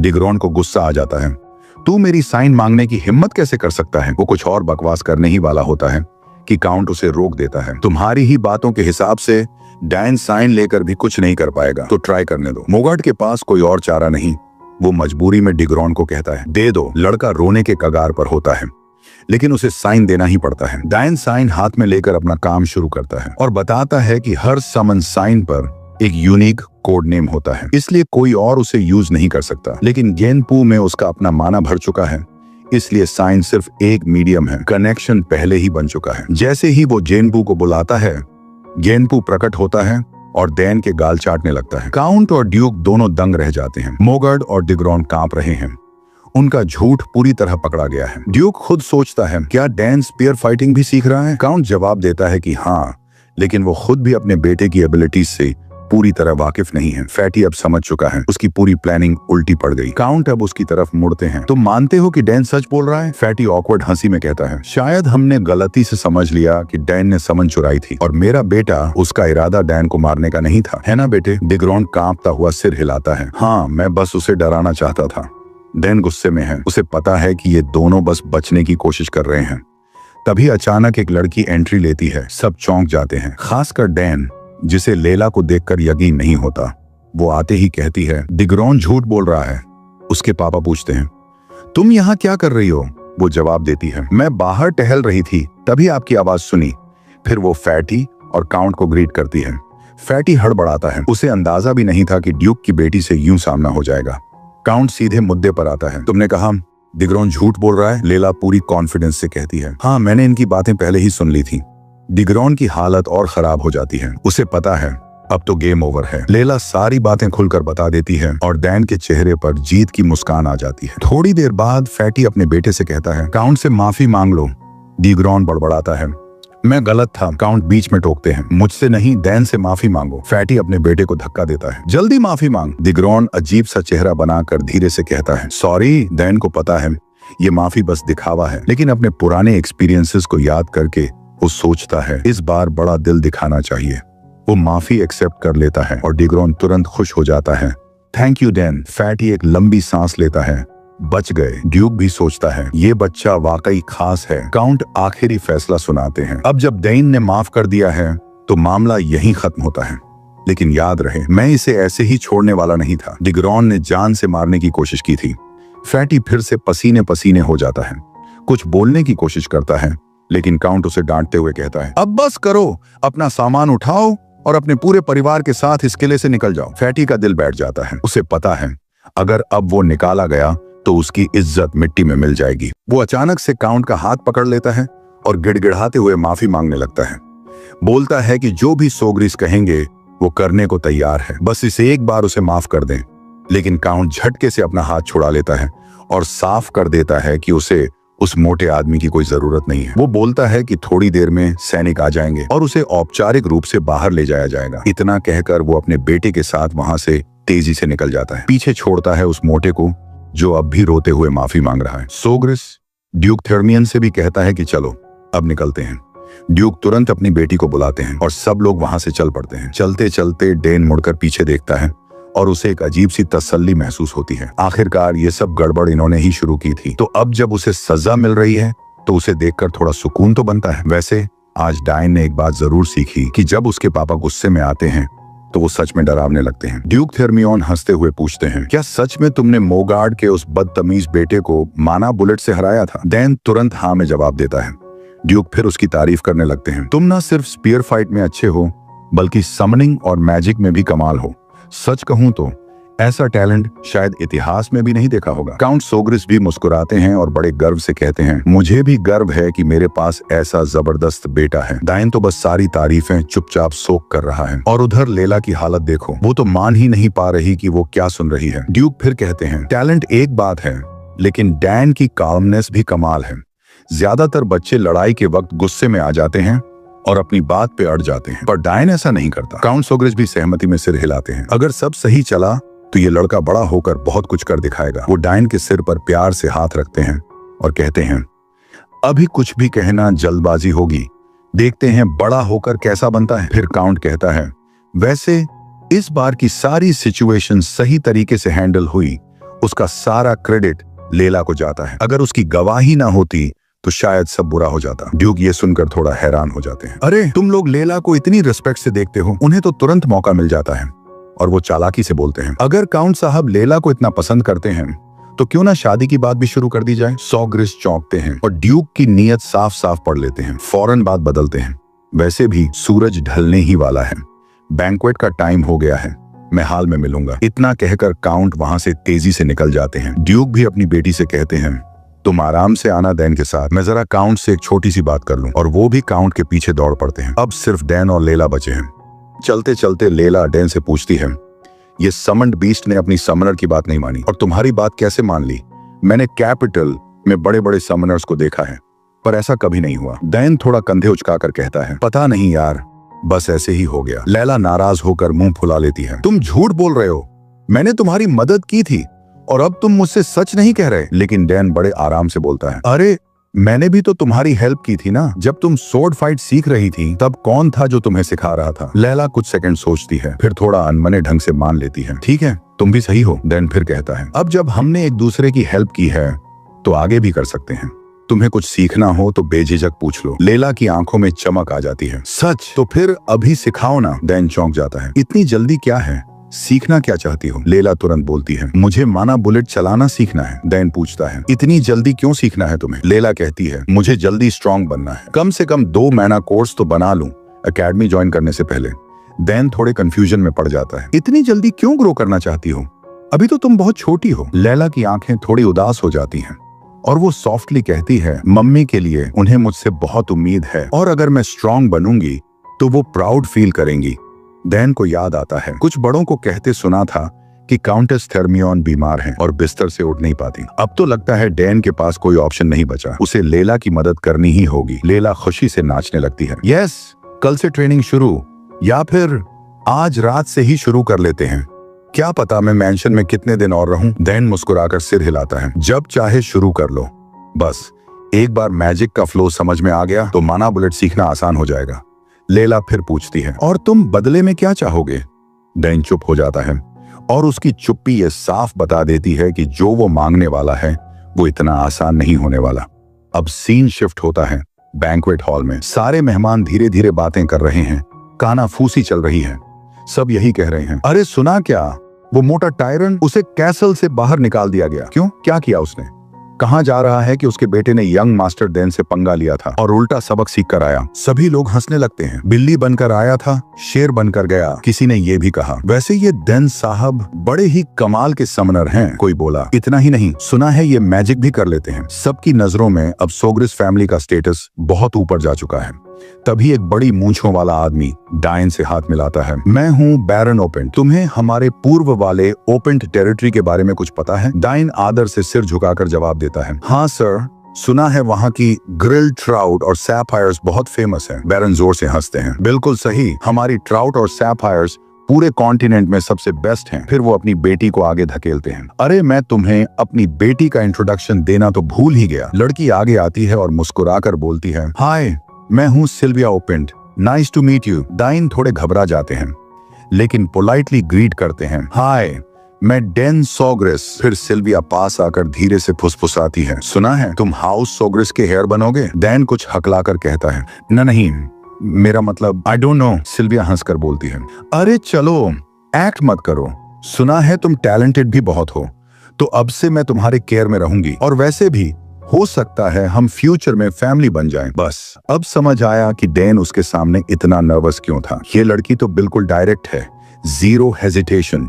उसी वक्त लेला भी सीन में एंटर करती है जब सिल्विया अभी भी डैन से हाथ मिला रही होती है। जाहिर है सिल्विया एक पोटेंशियल राइवल को देखकर थोड़ा घबरा जाती है, और दूसरी तरफ लेला की आंखों से तो जैसे सीधा शूल निकल रहे हों, जैसे वो पूछ रही हो, ये लड़की कौन है? सिल्विया तुरंत लेला को पहचान लेती है और बड़ी गर्मजोशी से ग्रीट करती है, मैं बैरन ओपेंट की सबसे बड़ी बेटी हूँ। लेला भी थोड़ा मुस्कुराने की कोशिश करती है लेकिन उसके चेहरे पर गुस्सा साफ नजर आता है, भले ही वो कहती है, nice to meet you Sylvia. दोनों लड़कियों की मुस्कान में ऐसा टेंशन होता है जैसे अगले ही पल लड़ाई शुरू हो जाएगी। डैन को ये देखकर एक पुरानी मेमोरी याद आ जाती है और उसे अच्छे से समझ आ जाता है कि ये दोनों किसी भी वक्त भिड़ सकती हैं। आखिरकार लेला डैन का हाथ पकड़ती है और बोलती है, मैं इसे थोड़ी देर के लिए ले जा रही हूँ, हमारा पहले से प्लान था। फिर वो उसकी तरफ एक तेज डेथ ग्लेयर फेंकती है और पूछती है, तुम्हें याद भी है हमारा प्लान? बेचारा डैन, जिसे बिल्कुल याद नहीं होता कि कोई प्लान था, फिर भी वो हाँ में सिर हिलाता है और सिल्विया से माफी मांगते हुए कहता है, हम बाद में बात करेंगे। सिल्विया जबरदस्ती मुस्कुराकर कहती है, ऑफ कोर्स, हम डेफिनेटली बाद में बात करेंगे। और जैसे ही लेला उसे ले जाती है, सिल्विया के मन में गुस्सा और जलन दोनों भर जाते हैं। इस लड़की ने तो डैन को मेरे सामने से ही छीन लिया। लेला भी अब तक चुप नहीं बैठी। उसे सिल्विया की ऑडेसिटी पर बहुत गुस्सा आ रहा है कि वो डैन को उससे छीनने की कोशिश कर रही थी। डैन, जो अब तक शांत था, खुद को लेला की तीखी नजरों के सामने थोड़ा डरता हुआ पाता है और मन ही मन सोचता है, कैपिटल में एम्परर के बाद सबसे पावरफुल ड्यूक की बेटी भी ईस्टर्न बैरन की लड़की से हार गई, तो कोई शक नहीं कि सिल्विया ने इतनी आसानी से हार मान ली। जब लेला और डैन अकेले हो जाते हैं तो वो उससे सिल्विया के बारे में सवाल जवाब करने लगती है, तुम दोनों के बीच कुछ है, एंगेजमेंट वगैरह का कोई चक्कर? डैन जल्दी से साफ करता है, नहीं नहीं, कुछ भी नहीं, हम तो बस एक दूसरे को ग्रीट कर रहे थे। लेला का मूड एकदम चेंज हो जाता है और डैन भी नोटिस करता है कि वो अब कुछ ज्यादा ही खुश लग रही है। थोड़ी देर बाद वो दोनों एक सीक्रेट जगह पर पहुंचते हैं जो सिर्फ डैन को पता है,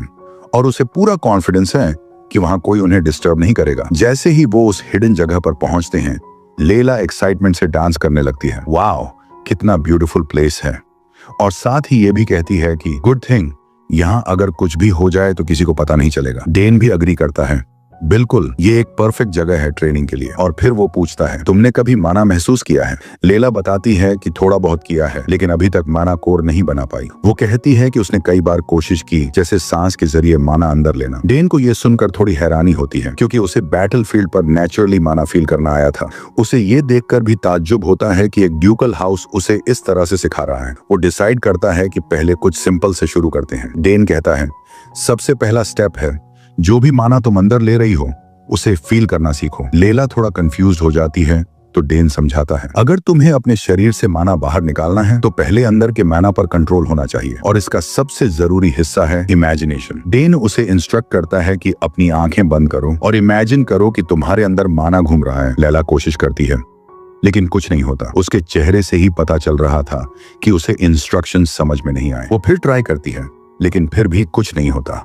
अब वो थोड़ा फ्रस्ट्रेट होकर कहती है, डैन, कुछ क्यों नहीं हो रहा यार? डैन उसे शांति से आश्वस्त करता है, रिलैक्स, ये पहली बार में नॉर्मल है, फिर से ट्राई करो। उधर काउंट सोग्रिस छिपकर उन दोनों को देख रहा होता है। अपने बेटे को किसी और को सिखाते हुए देखकर उसका दिल भर आता है। उसे सच में लगता है कि उसका बेटा अब बड़ा हो गया है। उसी वक्त ड्यूक थर्मियन पीछे से आकर पूछता है, तो यहाँ क्या कर रहे हो? सोग्रिस डर के मारे थोड़ा चौंक जाता है लेकिन ड्यूक हंसते हुए कहता है, रिलैक्स यार, मैं बस पूछ रहा था कि तुम दो लव बर्ड्स को अकेले में एंजॉय करते हुए देख रहे हो क्या? काउंट सोग्रिस थोड़ा इरिटेटेड होकर पूछता है, लव बर्ड्स? और तुम यहाँ पहुंचे कैसे?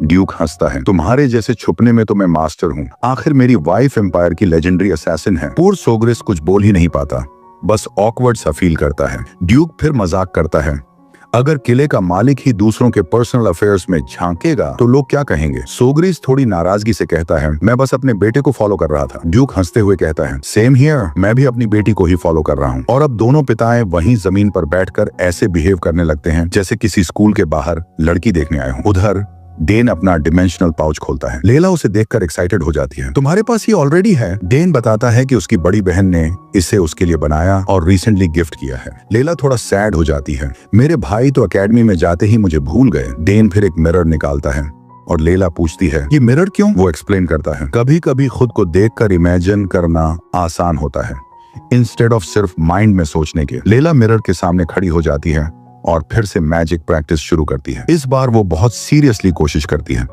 वो गहरी सांस लेती है और इस बीच दोनों पापा इंडियन स्टाइल स्क्वाट करके वहीं जमीन पर बैठ जाते हैं। ड्यूक विस्पर्स करता है, लेला तो डेन को कुछ ज्यादा ही पसंद करने लगी है। सोग्रिस पूछता है, सच में? ड्यूक कहता है, हाँ, यूजुअली वो किसी से इतनी जल्दी घुलती नहीं। सोग्रिस बोलता है, मुझे तो वो काफी ब्राइट लगती है। ड्यूक थोड़ी देर चुप रहता है, फिर सॉफ्टली कहता है, वो बाहर से ब्राइट है लेकिन अंदर से नहीं। वो बताता है कि उसके बेटे एकेडमी चले गए और उसकी वाइफ बीमार हो गई, इसलिए वो अकेली हो गई है। उसे अब दूसरों से जुड़ना बहुत मुश्किल लगता है। सोग्रिस कहता है, अगर तुम्हें सब पता है तो फिर उससे इतने कोल्डली बिहेव क्यों करते हो? ड्यूक इमोशनल होकर मानता है, मैंने अपने बेटों को बहुत पैम्पर किया और वो बिगड़ गए। अब मैं चाहता हूँ कि लेला खुद स्ट्रांग बने। सोग्रिस कहता है, मत सोचो कि लेला भी वैसे ही निकलेगी। वो हर्ट हो जाएगी अगर उसे ये सब पता चला। शायद इसलिए उसने डेन से मदद मांगी, न कि अपने पापा से। ड्यूक फिर मजाक में उंगली उठाकर कहता है, तू आज भी वही पुराना वाला है, हर वक्त समझाना शुरू कर देता है। सोग्रिस हंसते हुए कहता है, अबे मैंने तो सच बोला है। ड्यूक फिर पूछता है, तू कब भेज रहा है अपने बेटे को कैपिटल? अगर भेज रहा है तो ड्यूकल कासल उसके लिए हमेशा ओपन है। सोग्रिस चुप हो जाता है और अपने बेटे की तरफ देखता है। डेन को खुश देखकर बस इतना कहता है, डेन जैसा चाहे वैसा करेगा, जैसे उसकी बहनें करती हैं। दूर खड़ी मिस सोगरा दोनों बापों को देखते हुए थोड़ा शर्मिंदा हो जाती हैं कि ये लोग इतने ओपनली स्पाइंग कर रहे हैं, लेकिन फिर वो भी मुस्कुरा देती हैं। उन्हें भी समझ आता है कि अपने बच्चों के लिए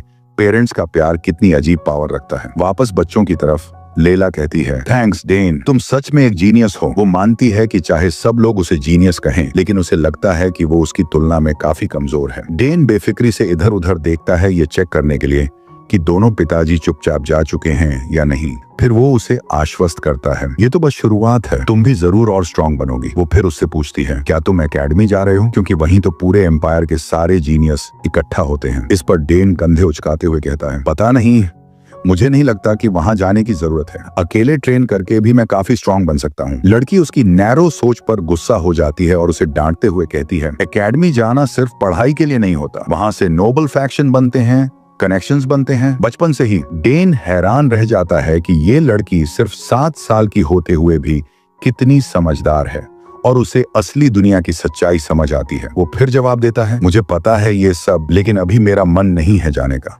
लाइब्रेरी में अभी ढेर सारी किताबें हैं जो मैंने पढ़ी ही नहीं, और मम्मी पापा से भी बहुत कुछ सीखना है। लिलिया उसकी बात मानती है और कहती है, ठीक है, लेकिन क्या तुम्हें अपने उम्र के बच्चों के साथ खेलने का मन नहीं करता? मैंने सुना है तुम्हारी बड़ी बहनें भी एकेडमी जा रही हैं। डेन के पास अब कोई सॉलिड जवाब नहीं बचा, तो वो बस टालने की कोशिश करता है। शायद फ्यूचर में चला जाऊं, जब मन करेगा। वो फिर कहती है, कैपिटल जाने का प्लान बने तो एक बार मेरे घर जरूर आना। और यहीं से उनकी दोबारा मिलने की एक प्यारी सी प्रॉमिस बन जाती है। फिर उसे याद आता है, वैसे अब जब तुमने मुझे मैना बुलेट्स चलाना सिखा दिया है तो अपना रिक्वेस्ट कब करोगे? डेन सिर्फ सिर हिलाता है और कहता है, कैपिटल में मिलेंगे तब बताऊंगा। ये सुनकर वो शॉक्ड हो जाती है और जोर से चीख पड़ती है, क्या?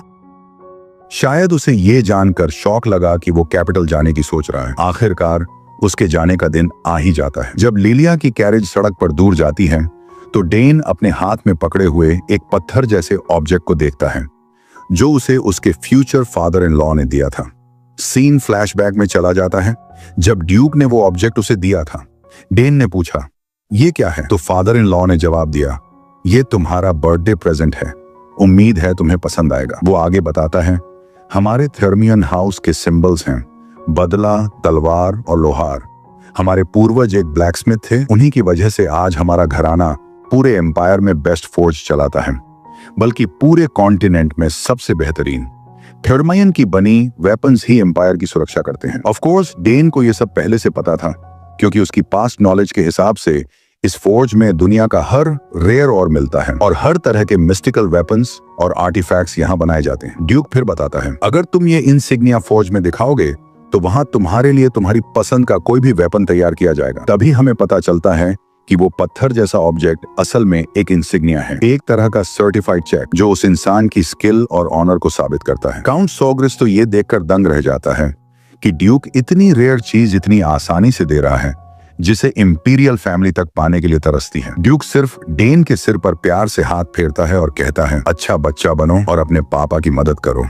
लेलिया दूर से आखिरी बार उसे हाथ हिलाकर बाय कहती है और यहीं से वो एक दूसरे से विदा लेते हैं। प्रेजेंट में उसकी माँ उसके पास आकर स्क्वाट करती है। उसका उदास चेहरा देखकर पूछती है, क्या तुम अपसेट हो कि वो चली गई? डेन सॉफ्टली कहता है, हाँ, वो मेरी पहली दोस्त थी। माँ मुस्कुराकर कहती है, जब तुम कैपिटल जाओगे तो फिर से मिल पाओगे और तब तक तुम और भी ज्यादा हैंडसम बन चुके होंगे। वेल, माँ सही ही कह रही है। वो हमेशा यही नहीं रहेगा और फ्यूचर में कई मौके आएंगे जब वो उसे फिर मिल सकेगा। डेन फिर सॉफ्टली बोलता है, ऑल द बेस्ट, जब तक दोबारा मुलाकात ना हो। उधर ड्यूक अपनी कैरेज में बैठा अब भी उसी के बारे में सोच रहा है।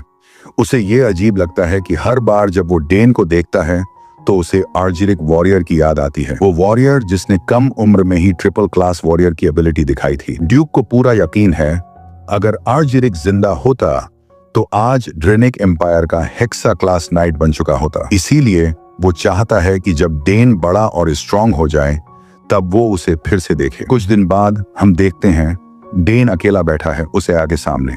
हर सुबह और शाम वो उसे माना से फीड करता है। अब सोचता है कहीं ये बहुत जल्दी तो नहीं है उसके हैच होने का। वो जानता है कि एग के अंदर एक मिस्टीरियस फेमिलियर है और अगर कोई समनर ना भी हो तो भी वो अपनी माना उस एग में भरकर उसे अपने नाम से इम्प्रिंट कर सकता है, जिससे वो फैमिलियर हमेशा के लिए उसका बन सकता है। लेकिन उसकी क्वालिटी ऑफ मैना को फैमिलियर से मैच करना होगा और शायद कुछ और ट्रिकी कंडीशंस भी होंगी जो अभी तक फुलफिल नहीं हुई। उसे ये भी सुनने में आया है कि कुछ एग्स कभी हैच ही नहीं होते क्योंकि उनके कंडीशंस कभी मीट नहीं होते। सो वो उम्मीद करता है कि ऐसा उसके साथ ना हो। वो बार बार अपनी मना का फ्लो और स्ट्रेंथ बदलता है लेकिन कोई रिएक्शन नहीं आता। एक बार फिर पूरी मेहनत करने के बाद वो एग को वापस रख देता है।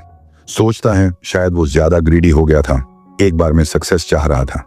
तभी गेट पर बटलर आता है और पूछता है, मास्टर डेन रेडी हो? उसी वक्त एग रिएक्ट करता है और उसमें से कुछ आवाजें आने लगती हैं। डेन दौड़कर एग की तरफ जाता है। उसे यकीन है कि उसने कुछ सुना।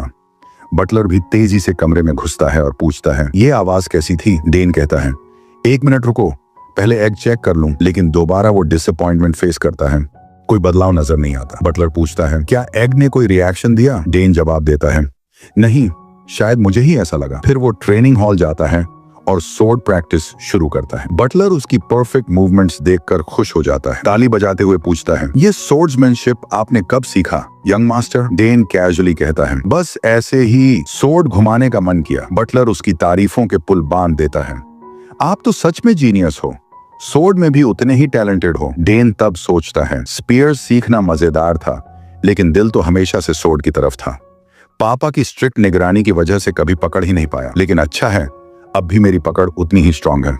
बटलर भागकर स्नैक्स की एक पूरी ट्रे ले आता है। ट्रेनिंग से पहले कुछ खा लीजिए मास्टर। दूसरी तरफ हम काउंट सोग्रिस को खिड़की के पास देखते हैं जो सोच में डूबे हुए हैं। हर साल बैंकेट करना थोड़ा टायरिंग हो गया है लेकिन इस बार कुछ अच्छा भी हुआ। कई नोबल्स अब साउथ में इंटरेस्ट लेने लगे हैं। वॉर के बाद से साउथ एक प्राइम स्पॉट बन गया है, मस्त क्लाइमेट और लग्जरी से भरा हुआ। सो शायद नोबल्स का ध्यान आना स्वाभाविक था। लेकिन इन सब के बावजूद जितना अटेंशन डेन को मिला उतना किसी और को नहीं। काउंट सोग्रिस मानता है टायरन फैमिली के एल्डेस्ट सन के साथ जो कॉन्फ्लिक्ट हुआ वो बियॉन्ड एक्सपेक्टेशन था, लेकिन डेन ने पूरे मैच्योरिटी के साथ सिचुएशन हैंडल की, शांति से और तर्क संगति से सब कुछ एडल्ट्स के सामने रखा और अपनी टैलेंट को आत्मविश्वास से प्रूव भी कर दिया। उसे देखकर कई बार लगता था कि उसका बेटा अपनी उम्र से कुछ ज्यादा ही मैच्योर है। कभी कभी तो वो चाहता था कि डेन थोड़ा बच्चा बन जाए, थोड़ा खुलकर जिए। जैसे जैसे ट्रेनिंग का टाइम करीब आ रहा था उसे समझ आ गया कि अब उसे ट्रेनिंग हॉल जाना ही पड़ेगा। उसने अपना लेजेंडरी भाला ड्रैगन टेल निकाला और सोचा आज डेन को इससे थोड़ी प्रैक्टिस करवाई जाए। लेकिन जैसे ही वो मैदान में पहुंचा और देखा कि डेन क्या कर रहा है वो वहीं रुक गया। डेन तलवार चला रहा था। अब उसके मन में सिर्फ एक ही सवाल था, तलवार क्यों? उसने सोचा जरूर उस कमीने ड्यूक ने कुछ बोला होगा, वरना इतनी स्पीयर ट्रेनिंग के बाद ये तलवार लेकर क्या कर रहा है? वो चुपचाप खड़ा रहा और अपने बेटे को देखता रहा, जो इतनी स्किल के साथ तलवार चला रहा था, जैसे कोई मास्टर सोर्ड्समैन हो। सच कहें तो इतनी परफेक्ट ताकत और बैलेंस के साथ सोर्ड चलाना किसी एक्सपीरियंस फाइटर के बस की बात नहीं थी। वो खुद से बड़बड़ाया, ये सब इसे कब से आता है? लेकिन एक बात क्लियर थी, डेन में सोर्ड के लिए भी नेचुरल टैलेंट था। आखिरकार उसने पूछा, तुझे ये सब जबरदस्त मूव्स कब से आने लगे बेटा? अब जब बात खुल ही गई थी तो डेन ने सच बोलना बेहतर समझा। उसने कहा, मैंने ये सीखा नहीं है। ये सुनते ही उसके पिता चौंक गए। मतलब ये भी एक हिडन टैलेंट है? वो सोचने लगे, स्पीयरमैनशिप, मैजिक, असैसिनेशन, सुमनिंग और अब सोर्ड्समैनशिप भी। अगर मैं खुद अपनी आंखों से न देखता तो कभी यकीन नहीं करता कि एक बच्चा इतने सारे फील्ड्स में गिफ्टेड हो सकता है।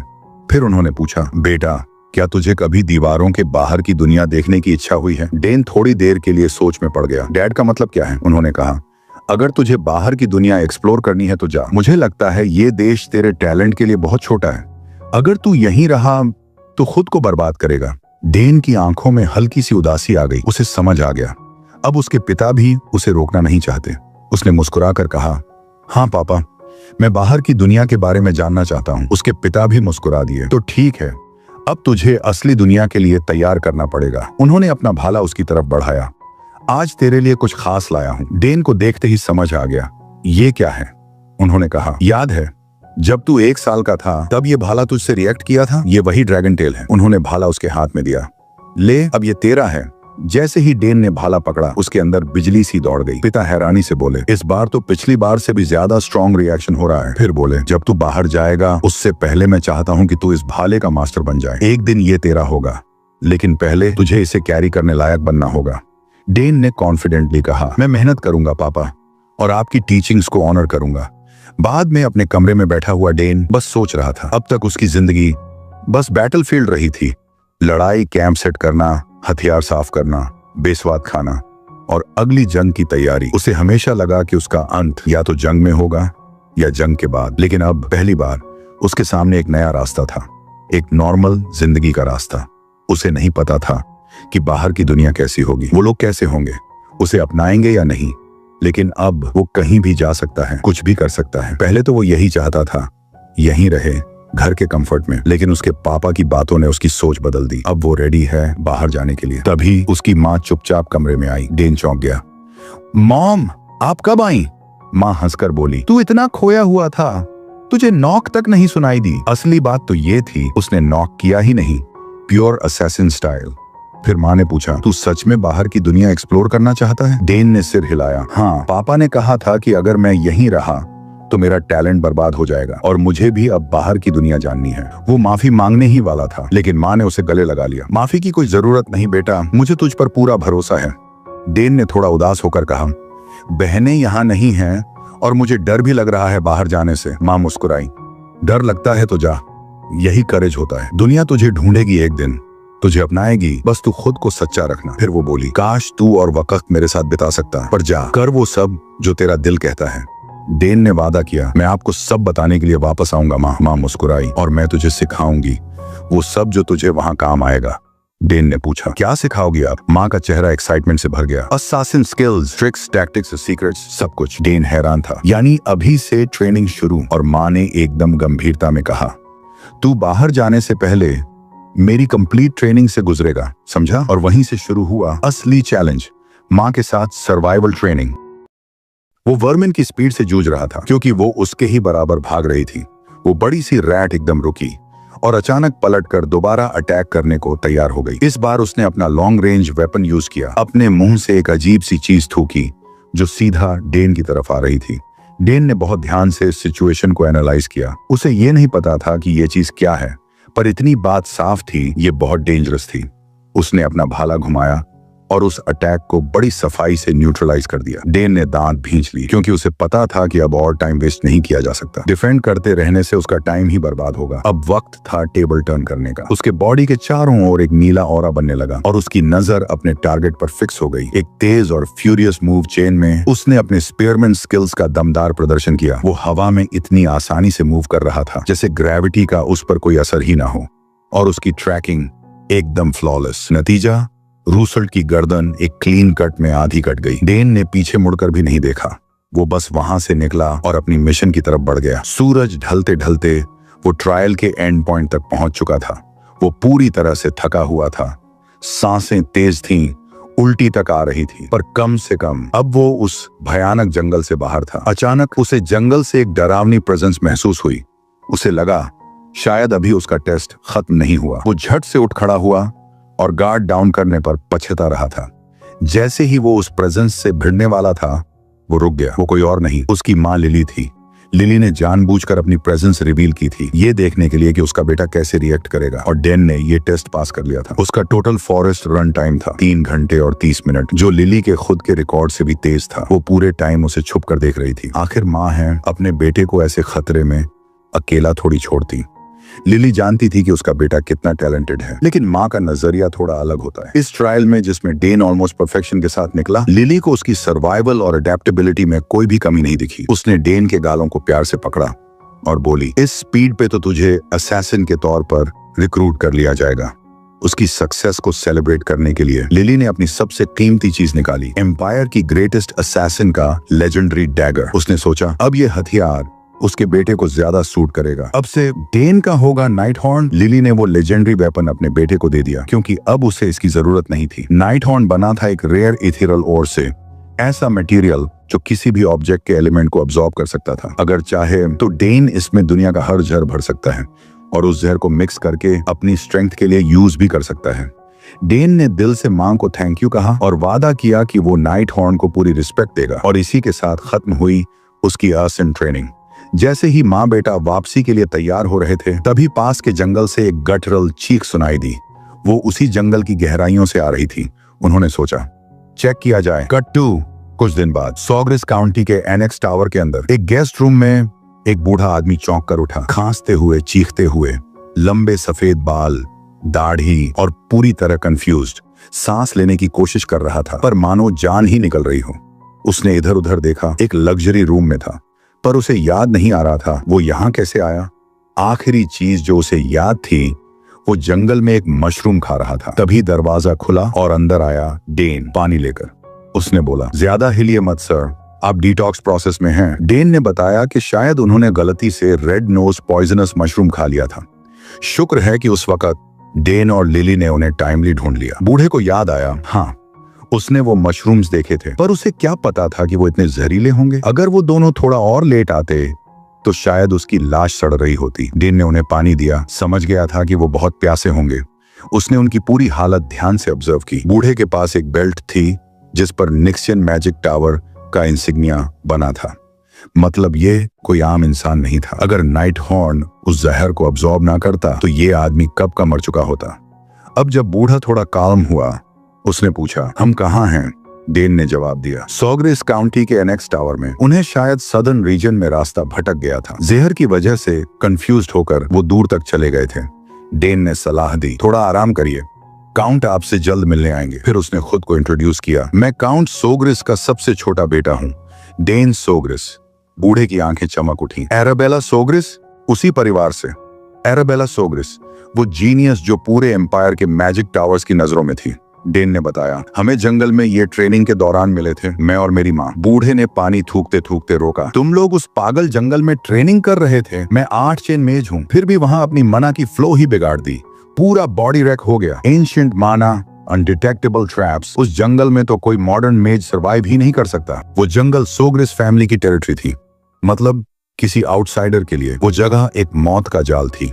बूढ़ा अब समझ गया था, अगर ये लड़का मुझे नहीं मिलता तो मेरी लाश वहीं सड़ रही होती। उसने देखा, इतनी कम उम्र में ये लड़का न सिर्फ जंगल में सरवाइव कर पाया, बल्कि खुद से एंटीडोट बनाकर उसकी जान भी बचाई। इतनी प्रिसाइज नॉलेज और प्रोडक्शन स्किल्स के साथ एंटीडोट बनाना इतनी यंग एज में इम्पॉसिबल लगता था। अब उसे यकीन हो गया, सोग्रिस परिवार सच में ब्लेस्ड है। मैजिक और समनिंग में 2 जनरेशनल जीनियसेस के साथ साथ अब ये यंगेस्ट बेटा भी एक मॉन्स्टर निकला। अगर आज भी कॉन्टिनेंट में युद्ध होता तो हाउस सोग्रिस एम्पायर की सबसे पावरफुल नोबल फैमिली बन सकती थी। बूढ़े ने शुक्रिया कहा, मुझे जिंदगी दी है तुमने लड़के, मैं तुम्हारा कर्जदार हूँ। उस बच्चे की हिम्मती बात सुनकर वो थोड़े चौंक गए, लेकिन फिर भी उन्होंने जोर देकर कहा कि वो अपने उधार जरूर चुकाते हैं। सबसे पहले उन्होंने सोचा कि ठीक से अपना परिचय दे दें। असल में ये बूढ़े साहब थे सिड्रेन गॉस। कुछ समय पहले तक वो निक्सियन मैजिक टावर के हेड हुआ करते थे। सिड्रेन को अपने नाम और रुतबे पर बड़ा गर्व था। उन्होंने बड़े फख्र से डेन से कहा, जो चाहो मांग लो। लेकिन वो नौजवान बस हल्की सी मुस्कान के साथ सिड्रेन की इस हम्बल ब्रैग को देखता रहा। उसे समझ आ गया था कि ये बूढ़ा जादूगर उन लोगों में से है जो घर बार के बिना भी जी लेते हैं, क्योंकि सब कुछ उन्होंने सब स्पेस में स्टोर कर रखा होता है। सिड्रेन को थोड़ा अजीब सा लगा कि अपना परिचय देने के बाद भी डेन एकदम शांत है। आमतौर पर लोग मैजिक टावर के हेड के सामने झुक जाते हैं या कम से कम हैरान हो जाते हैं, पर यह बच्चा एकदम बेअसर। अपनी पोजीशन दोबारा स्थापित करने के लिए सिड्रेन ने फिर कहा, जो चाहिए बेहिचक मांग लो। डेन ने कुछ पल सोचा। सिड्रेन मुस्कुरा रहे थे। उन्हें लगा अब शायद कोई बड़ा रिवॉर्ड मांगेगा, लेकिन डेन ने बस इतना कहा, थोड़ा टाइम चाहिए सोचने के लिए। सिड्रेन के दिल को तसल्ली देने का कोई इरादा नहीं था उसका। फिर वो मुड़ा, दरवाजे की तरफ देखा और बस इतना बोला, रेस्ट कीजिए, जल्दी ठीक हो जाइए। जब वो लड़का कमरे से चला गया तो सिड्रेन बस बिस्तर पर बैठकर उसे देखता रह गया। उसे पहली बार किसी ने ऐसा महसूस कराया था जैसे वो कोई आम मैजिशियन हो। असल में सिड्रेन का तो मन था 1-2 दिन में निकल लेने का, लेकिन अब नहीं। अब तो उसे ये इंटरेस्टिंग बच्चा डेन और जानना था। बाद में डेन ने कैजुअली हरमान को बताया कि ये बूढ़े कौन हैं, और हरमान तो एक्साइटमेंट में बता बैठा, सर ये 8 चेन मेज में से एक हैं, यानी एलीट ऑफ द एलीट। इसका मतलब था एक बहुत बड़ा आदमी अब डेन का उधारदार था। देखिए, मैजिक टावर्स इस कॉन्टिनेंट में अलग ही देशों की तरह ऑपरेट करते हैं, जैसे सॉवरेन नेशंस। मतलब सिड्रेन बहुत ही पावरफुल इंसान है। पर यह सवाल अभी भी रह गया, वो ऐसे जंगल में क्यों थे? क्योंकि वो कोई आम जंगल नहीं था। जादूगरों ने तो उसे forest of the last days कहा है, एक फॉरबिडन जगह है। नाम से ही लग जाता है कि वहां आम इंसान का जाना सही नहीं है। डेन ने अपने हाथ में पकड़ी तलवार को देखा और हरमन से कहा, एक नई तलवार ले आओ, ये अब बहुत हल्की और छोटी लगती है।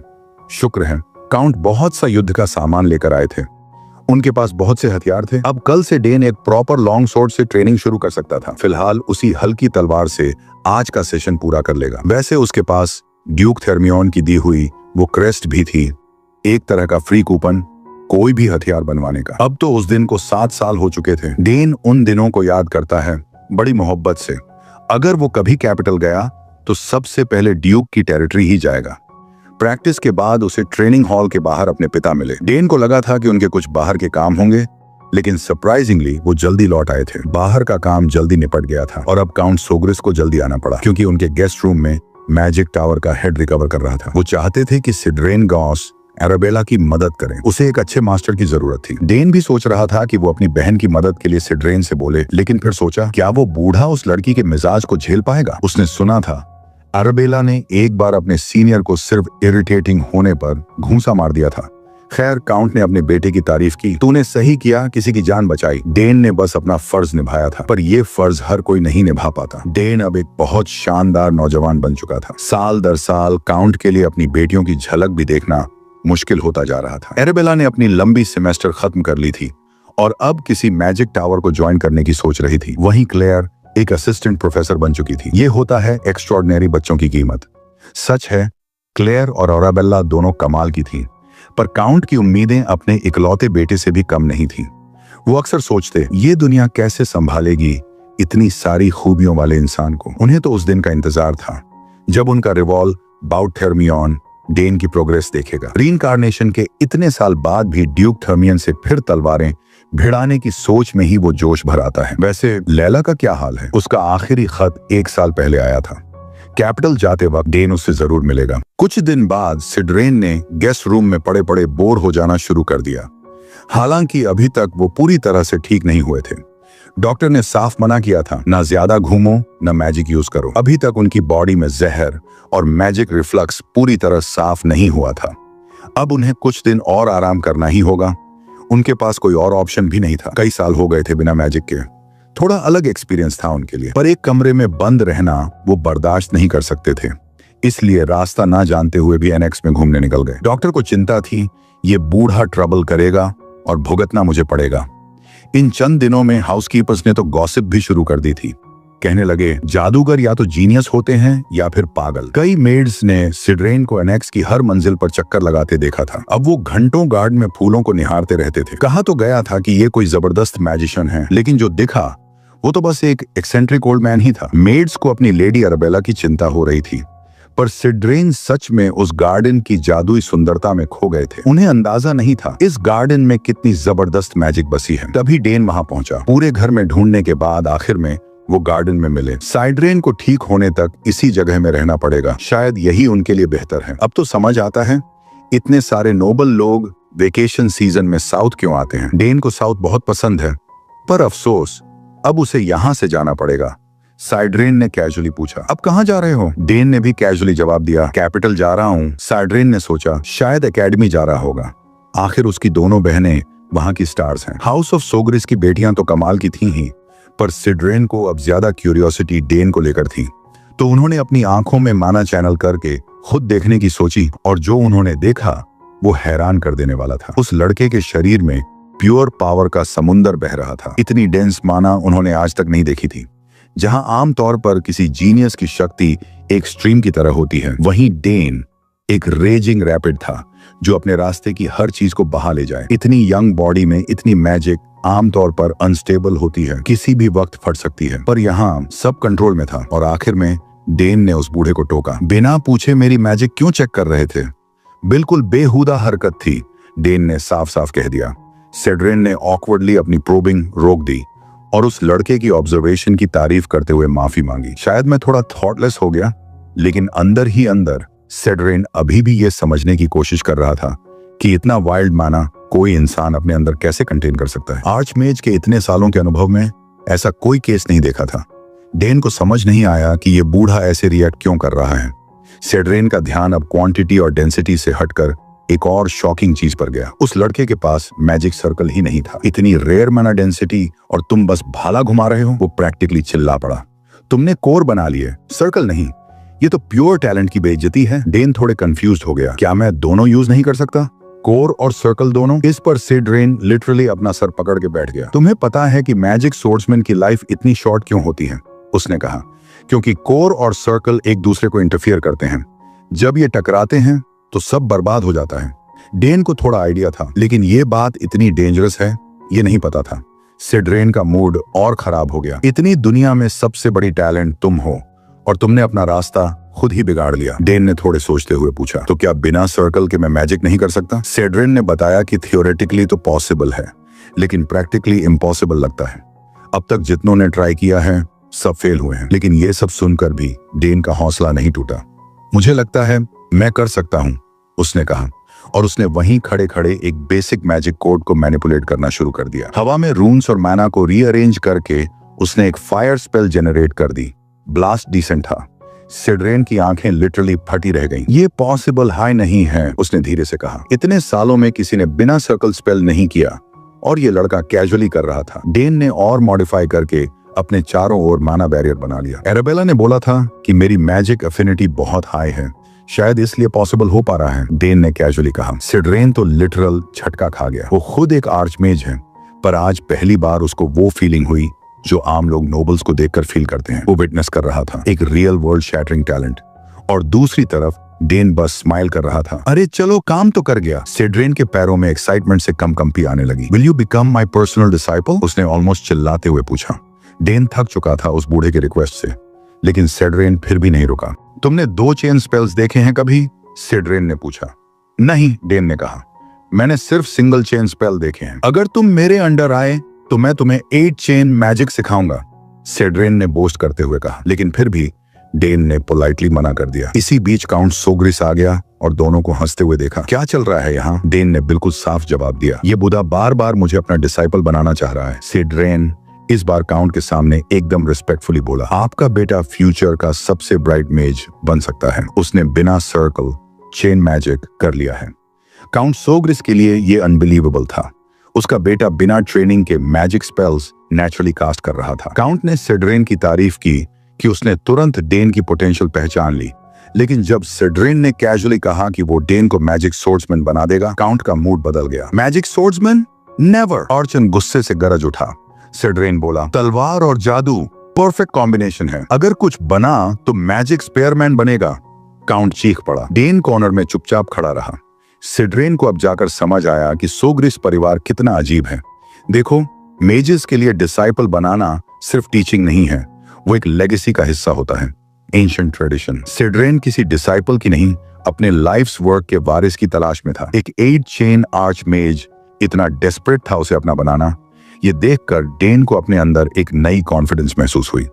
तभी उसे याद आया, एराबेला ने एक क्रिस्टल बॉल दिया था जिससे वो उससे बात कर सके। डेन ने उस क्रिस्टल बॉल में माना डाला और एराबेला को टेलीपैथिकली कॉल किया। एराबेला उस वक्त एकेडमी की लाइब्रेरी में पढ़ रही थी। जैसे ही उसने भाई की आवाज सुनी, वो एक्साइटमेंट से खिल उठी। जैसा कि सोचा था, एराबेला भी पूरी तरह शॉक्ड रह गई जब उसे पता चला कि डेन ने एक चेन स्पेल बिना किसी मैजिक सर्कल के चला लिया। उसे पहले से पता था कि उसके भाई की माना एफिनिटी एबनॉर्मल है, लेकिन इतनी ज्यादा होगी उसने कभी इमेजिन भी नहीं किया था। सर्कल का काम होता है एनर्जी को प्यूरिफाई और सर्कुलेट करना।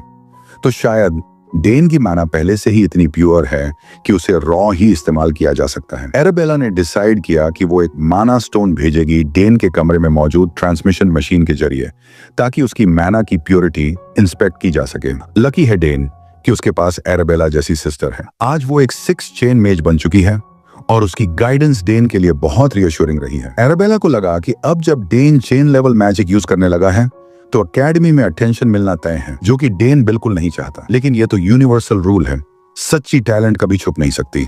एराबेला ने अपने छोटे भाई को कॉन्फिडेंटली बोला, कोई तुझे चिढ़ाने की कोशिश भी करेगा तो मैं उसे मिट्टी में मिला दूंगी। तभी डेन ने टीजिंगली पूछा, वैसे ये सच है कि तूने ड्वेल डची के सेकंड सन की नाक तोड़ दी? एराबेला का खून फिर से उबाल मारने लगा, लेकिन याद आया कि वो पब्लिक में है तो खुद को थोड़ा काम किया। खैर, एराबेला का मानना था कि समय के साथ साथ डेन की माना प्योरिटी और भी बढ़ सकती है। ये एक पॉसिबिलिटी है जिसे एक्सप्लोर करना चाहिए। लेकिन तभी एक प्रोफेसर की जरूरत पड़ने से उनकी कॉल कट करनी पड़ी। विदा लेते वक्त एराबेला ने वादा किया कि वो माना स्टोन जल्द ही भेज देगी। अब जाकर डेन को एहसास हुआ कि शायद वो एक ऐसा रास्ता बना रहा है जो इस दुनिया में कभी था ही नहीं। अपनी एक्स्ट्रॉर्डिनरी प्योर माना को देखकर वो हंसते हुए बोला, कहीं मेरे सीने में ड्रैगन का हार्ट तो नहीं धड़क रहा। दूसरी तरफ सिड्रेन अभी भी एनेक्स में अपनी रिकवरी के लिए स्टक था। डेन की जांच करने के लिए उसने थोड़ी सी माना यूज की थी और उस वजह से उसकी मैजिक रिफ्लक्स और भी बिगड़ गई। अब उसे और लंबा आराम करना पड़ेगा। अगर ये बच्चा मेरा डिसाइपल बन जाए तो मैं सबसे ग्रैंड लेगेसी छोड़ सकता हूँ, सिड्रेन सोच रहा था। लेकिन अगर डेन को 8 चेन मैजिक भी अट्रैक्ट नहीं कर पा रहा तो सिड्रेन को समझ नहीं आ रहा था और क्या ऑफर करे। कोई प्राइसलेस आर्टिफैक्ट, कोई जेनरेशनल इनहेरिटेंस? लेकिन वो जानता था अगर वो अपने सारे ट्रेजर्स अभी दे देगा तो कहीं ठगा ना जाए, सब खो बैठेगा। इन्हीं सब सोचों में डूबा सिड्रेन था। तभी दरवाजे पर दस्तक हुई। उसे लगा शायद लड़का माफी मांगने आया है, या हो सकता है डिसाइपल बनने का इरादा बदल लिया हो। लेकिन जैसे ही डेन अंदर आया, सिड्रेन ने बिना सोचे अस्यूम कर लिया कि लड़का अब मान गया है। डेन ने सीधा जवाब दिया, ऐसा कुछ भी नहीं है, मैं बस आपसे कुछ पूछने आया हूँ। सिड्रेन थोड़ा कंफ्यूज्ड हो गया, क्या तुम्हारा कोई मास्टर ऑलरेडी है इसलिए मना कर रहे हो? नहीं, डेन ने कहा, मैं बस 2 चेन मैजिक का रीअरेंजमेंट कोड नहीं जानता। एराबेला से सीखना पॉसिबल नहीं है क्योंकि वो दूर है और वैसे भी सिड्रेन को वो बचा चुका है, तो हेल्प मांगने में कोई बुराई नहीं। डेन ने साफ बोल दिया, मैं सिर्फ मेज नहीं बनना चाहता और सिर्फ मैजिक स्पीयरमैन भी नहीं, मैं बनना चाहता हूँ मैजिक स्पीयरमैन असैसिन समनर। सिड्रेन के होश उड़ गए। असैसिन समनर क्या होता है? और ऊपर से सोर्ड्समैन भी जोड़ रहा है। ये सुनकर सिड्रेन लिटरली फ्रस्ट्रेशन में अपना सर पकड़ने वाला था। इतनी अब्सर्ड एम्बिशन एक बच्चे की सोच ने आर्चमेज को हिला दिया। डेन को लग गया था कि अगर वो डिसाइपल बन गया तो उसका पाथ फिक्स हो जाएगा, इसलिए उसने साफ मना कर दिया। सिड्रेन ने हार मानते हुए पूछा, तो क्या रिकमेंडेशन लेटर चलेगा? निक्सियन मैजिक टावर के फॉर्मर हेड से रिकमेंडेशन मिलना बहुत बड़ी बात थी। डेन ने कुछ देर सोचा और कहा, नॉट अ बैड डील। उसने लेटर एक्सेप्ट कर लिया और बोला, वैसे एक और चीज चाहिए थी। सिड्रेन ने सोचा, फाइनली लड़का मान ही गया। लेकिन डेन ने कैजुअली पूछा, can I get the 2 chain rearrangement code? Sidren ने थोड़ा हंसते हुए कहा, वो आसान है, मुझे सारे 2 चेन रीअरेंजमेंट कोड्स याद हैं। लेटर और कोड देना कोई बड़ी बात नहीं थी और सिड्रेन वैसे भी अब डेन से इन्फ्लुएंस बना चुका था। डेन ने स्माइल करते हुए हाथ आगे बढ़ाया, अब तो आप मानेंगे ना, आपका जो उधार था वो पूरा चुका दिया मैंने। पहला, मैंने आपको जंगल से बचाया। दूसरा, आपके शरीर में फैले हुए जहर को न्यूट्रलाइज किया। तीसरा, आपको अपनी पीठ पे उठा के एनेक्स तक लाया, लेकिन उसे बोनस मान लीजिए, सेड्रेन के पास कोई जवाब नहीं बचा था। एक 14 साल के बच्चे ने उसे लॉजिकली हरा दिया। अब दोनों ट्रेनिंग हॉल में लेसन के लिए रेडी हो चुके थे। सेड्रेन ने मान लिया कि हो सकता है ये लड़का कभी उसका डिसाइपल ना बने, लेकिन इन्फ्लुएंस बनाए रखना जरूरी है। लेक्चर शुरू हुआ। अब मेन चैलेंज था डेन को बिना सर्कल के चेन लेवल मैजिक सिखाना। 2 चेन का रीअरेंजमेंट कोड बहुत कॉम्प्लिकेटेड होता है। बहुत सारे मेजेस इसी लेवल पर फेल हो जाते हैं। डेन ने पूरा फोकस किया क्योंकि उसके पास ऐसा गुरु था जो खुद एक आर्च मेज है। सेड्रेन ने सीरियसनेस से सिखाना शुरू किया। 2 चेन स्पेल्स में माना की सही कैलकुलेशन जरूरी है। एनवायरनमेंट, बॉडी की कंडीशन सब मैटर करता है। ज्यादातर लोग इसी कॉम्प्लेक्सिटी की वजह से मैजिक छोड़ देते हैं। सेड्रेन ने सारी टेक्निकल एक्सप्लेनेशन दी और पूछा, कुछ समझ नहीं आया क्या? डेन मुस्कुराकर बोला, नहीं सर, प्लीज कंटिन्यू। उसके लिए यह सब सुनना आई ओपनिंग था। सेड्रेन ने टेस्ट लेने के लिए पूछा, रीअरेंजमेंट लॉज ऑफ मैजिक क्या होते हैं? डेन ने अपने नोट्स से सुनिश्चित उत्तर दिया, पहला कानून, सहजीवन। मैजिक पावर फिजिकल वर्ल्ड में और दूसरी माना सोर्सेस के साथ कोएग्जिस्ट कर सकती है। सह अस्तित्व के जरिए मेजेस अपने अंदर की पावर और अपने आसपास के एनवायरनमेंट की मैजिक पावर का इस्तेमाल करते हैं अपनी मैजिक एक्टिवेट करने के लिए। दूसरा प्रिंसिपल है कंजर्वेशन। अगर मैजिक पावर किसी खास एलिमेंटल मटेरियल को एक जगह इकट्ठा कर ले तो वो कंजर्वेशन के जरिए अलग अलग एट्रीब्यूट्स दिखा सकती है। डेन ना सिर्फ मैजिक की नेचर को अच्छे से समझता था, बल्कि वो उसमें अपने खुद के इंटरप्रिटेशंस भी जोड़ रहा था। जहां ज्यादातर लोगों को मैजिक थ्योरी बोरिंग लगती है, वहां इस लड़के के लिए तो ये सब फैसिनेटिंग था। उसके पास टैलेंट था, टूल्स थे और सबसे ज्यादा नॉलेज पाने की भूख। ऐसा परफेक्ट मेज कैंडिडेट वाकई में कैसे पॉसिबल था? लेक्चर जारी रखते हुए सेड्रेन ने समझाया कि जैसे जैसे मैजिक चेन्स बढ़ते हैं, मैजिक कोड्स एक्सपोनेंशियली ज्यादा कॉम्प्लेक्स हो जाते हैं। थियरी पे डिस्कशन करने की बजाय सेड्रेन ने एक डेमोन्स्ट्रेशन देना बेहतर समझा। उसने अपनी थोड़ी सी माना समन की और बेसिक रूल्स का यूज करके एक सिंपल मैजिक ग्रिड बनाया, एक चेन वाले मैजिक कास्ट को डेमोन्स्ट्रेट करने के लिए। लेकिन कॉम्प्लेक्सिटी असली में 2 चेन से शुरू होती है। सेड्रेन ने उस स्लिवर ऑफ माना को एक स्वर्लिंग मेस में बदला, रून्स और एनर्जी से भरा हुआ, और 2 चेन मैजिक का रीअरेंजमेंट कोड दिखाया। डेन पूरे ध्यान से उस डैजलिंग डिस्प्ले को ऑब्जर्व कर रहा था। उसकी नजरें उन कॉम्प्लिकेटेड नॉट्स पे टिकी हुई थी। सेड्रेन ने कोड को मैनिपुलेट किया और 2 चेन वाली फायर मैजिक, फायर एरो बना दी। मैजिक कोड्स में मास्टरी का एक ही रास्ता है, बार बार उनका इस्तेमाल करना। सेड्रेन को लगने लगा था कि अब डेन को समझ में आने लगा है कि मैजिक असल में कितना कॉम्प्लेक्स हो सकता है। उसके हिसाब से ज्यादातर लोग एक चेन से 2 चेन में शिफ्ट करने में कम से कम 1 साल लगा देते हैं, चाहे कोई कितना भी टैलेंटेड क्यों ना हो। इंसानी दिमाग एक टाइम पे कोड का सिर्फ एक हिस्सा ही समझ पाता है। सेड्रेन ने सोचा था कि वो 1 हफ्ते तक डेन को धीरे धीरे 2 चेन कोड्स का टेक्निक सिखाएगा, लेकिन डेन तो अब ट्राई करने के लिए ऑलरेडी रेडी था। सेड्रेन को कोई नुकसान नहीं दिखा। उसने सोचा फेल तो होगा ही, पर जब डेन ने अपने अंदर से माना को बुलाना शुरू किया और फर्स्ट कोड बनाना शुरू किया, सेड्रेन को ऐसा लगा जैसे वो किसी मास्टर को देख रहा हो। डेन ने अपनी प्योर माना को हवा में स्वर्ल करते हुए अपने हाथों से मैनिपुलेट किया और बिल्कुल वही ग्रिड बना डाली जो सेड्रेन ने पहले 1 चेन कोड में दिखाई थी। उसकी लाइंस की लेंथ और विड्थ इतनी प्रिसाइज थी कि सेड्रेन एकदम दंग रह गया। डेन यहीं रुक सकता था और तब भी उसे एक अनडिनाइबल जीनियस माना जाता। But where is the fun in that? उसने माना ग्रिड को डिकंस्ट्रक्ट किया और हवा में स्वर्लिंग माना का वही कैओटिक पैटर्न क्रिएट करना शुरू किया। सेड्रेन की आंखें वाइड हो गईं क्योंकि वो देख रहा था एक परफेक्ट रेप्लिकेशन, वही 2 चेन रीअरेंजमेंट कोड जिसे उसने बस एक बार डेमोन्स्ट्रेट किया था। जब सेड्रेन ने पूछा कि उसने इतना फास्ट कैसे किया, तो डेन ने सिंपली कहा, ऑब्जर्वेशन और रूल्स की मेमोराइजेशन। मैंने हर फैक्टर को अपने माइंड में विजुअलाइज किया और बस मैजिक कोड बन गया। सरप्राइजिंगली इजी लगा। सेड्रेन बार बार स्टन्ड होता जा रहा था। वो खुद एक मैजिक जीनियस था, लेकिन उसे 2 चेन तक पहुंचने में काफी टाइम लगा था। और ये लड़का बिना किसी मैजिक सर्कल के मिनट्स में उस लेवल पे पहुंच गया। और जैसे सेड्रेन का हार्ट अटैक आना बाकी हो, डेन ने डिक्लेयर कर दिया, मैं फायर एरो भी ट्राई करूंगा। उसने अपनी मैना और रून्स को लाइटनिंग स्पीड से अपने बॉडी के आसपास मूव कराया। आखिरकार उसने परफेक्टली अरेंज कोड के जरिए मल्टीपल फायर एरोज मैनिफेस्ट कर दिए। सेड्रेन ने वो फायर एरोज देखे, एकदम फ्लॉलेस, और उसे अपनी आंखों पे यकीन नहीं हुआ। ये लड़का जो कर रहा था वो सेड्रेन को एक एग्जिस्टेंशियल क्राइसिस में डाल रहा था। अगर उसके पास भी चाइल्डहुड में डेन जैसा टैलेंट होता तो शायद अब तक वो 9 चेन भी अचीव कर चुका होता। डेन ने उन फायर और रॉज को फ्री कंट्रोल किया, उन्हें पूरे ट्रेनिंग हॉल में इधर उधर उड़ाया और सेड्रेन उस पुराने आर्चमेज ने खुद को संभालने की पूरी कोशिश की। इवन डेन खुद हैरान था कि ये सब एक बार में इतनी इजीली कैसे हो गया। एक बात तो साफ थी, जब दुनिया देखेगी कि एक मेज बिना सर्कल के ये सब कर सकता है तो सब हैरान रह जाएंगे। सिड्रेन को अब ये समझ आ गया था, डेन की टैलेंट को छुपाना पड़ेगा, वरना हर तरह के लोग उसे अप्रोच करेंगे अपने अपने मतलब के लिए। और सिड्रेन अब भी हार नहीं मान रहा था।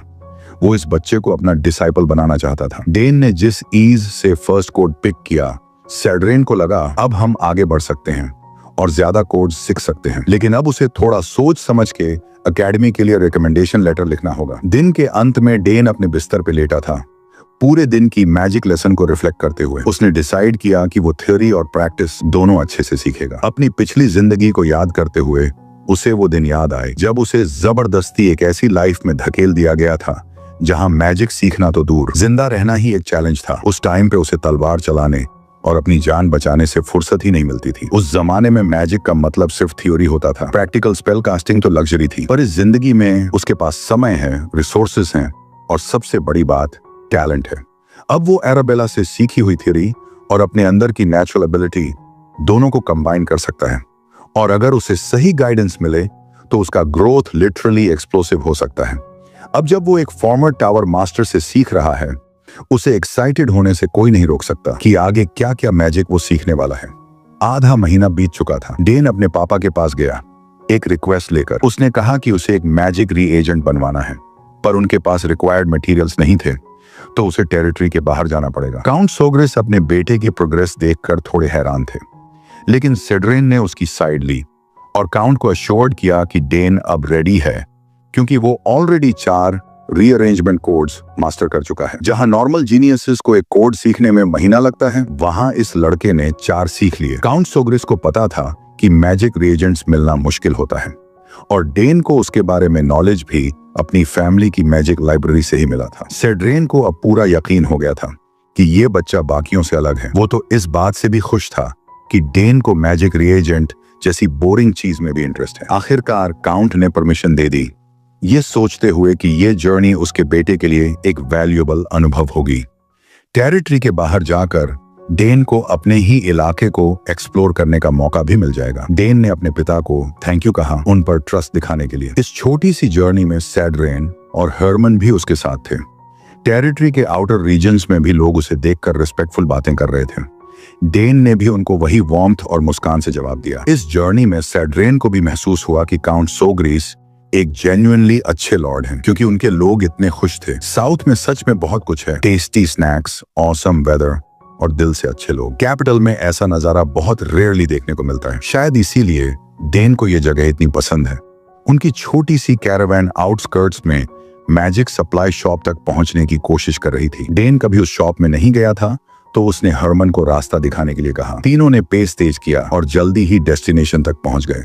मैजिक शॉप की शॉपकीपर ने जब यंग मास्टर डेन को अपनी दुकान में एंटर करते देखा तो वो शॉक्ड रह गई। उसने उसकी सिल्वर हेयर और स्टनिंग एमरल्ड आईज की तारीफ की और डेन ने मुस्कुराकर उसका धन्यवाद किया। शॉपकीपर ने बताया कि आजकल फीएफ से ज्यादा लोग मैजिक सप्लाईज लेने नहीं आते। थैंकफुली कुछ फॉरेनर कस्टमर्स की वजह से उसकी दुकान चल रही है। वो सिड्रेन को भी पहचान गई, farmer Lord of the magic tower, और बड़े सम्मान से उसका स्वागत किया।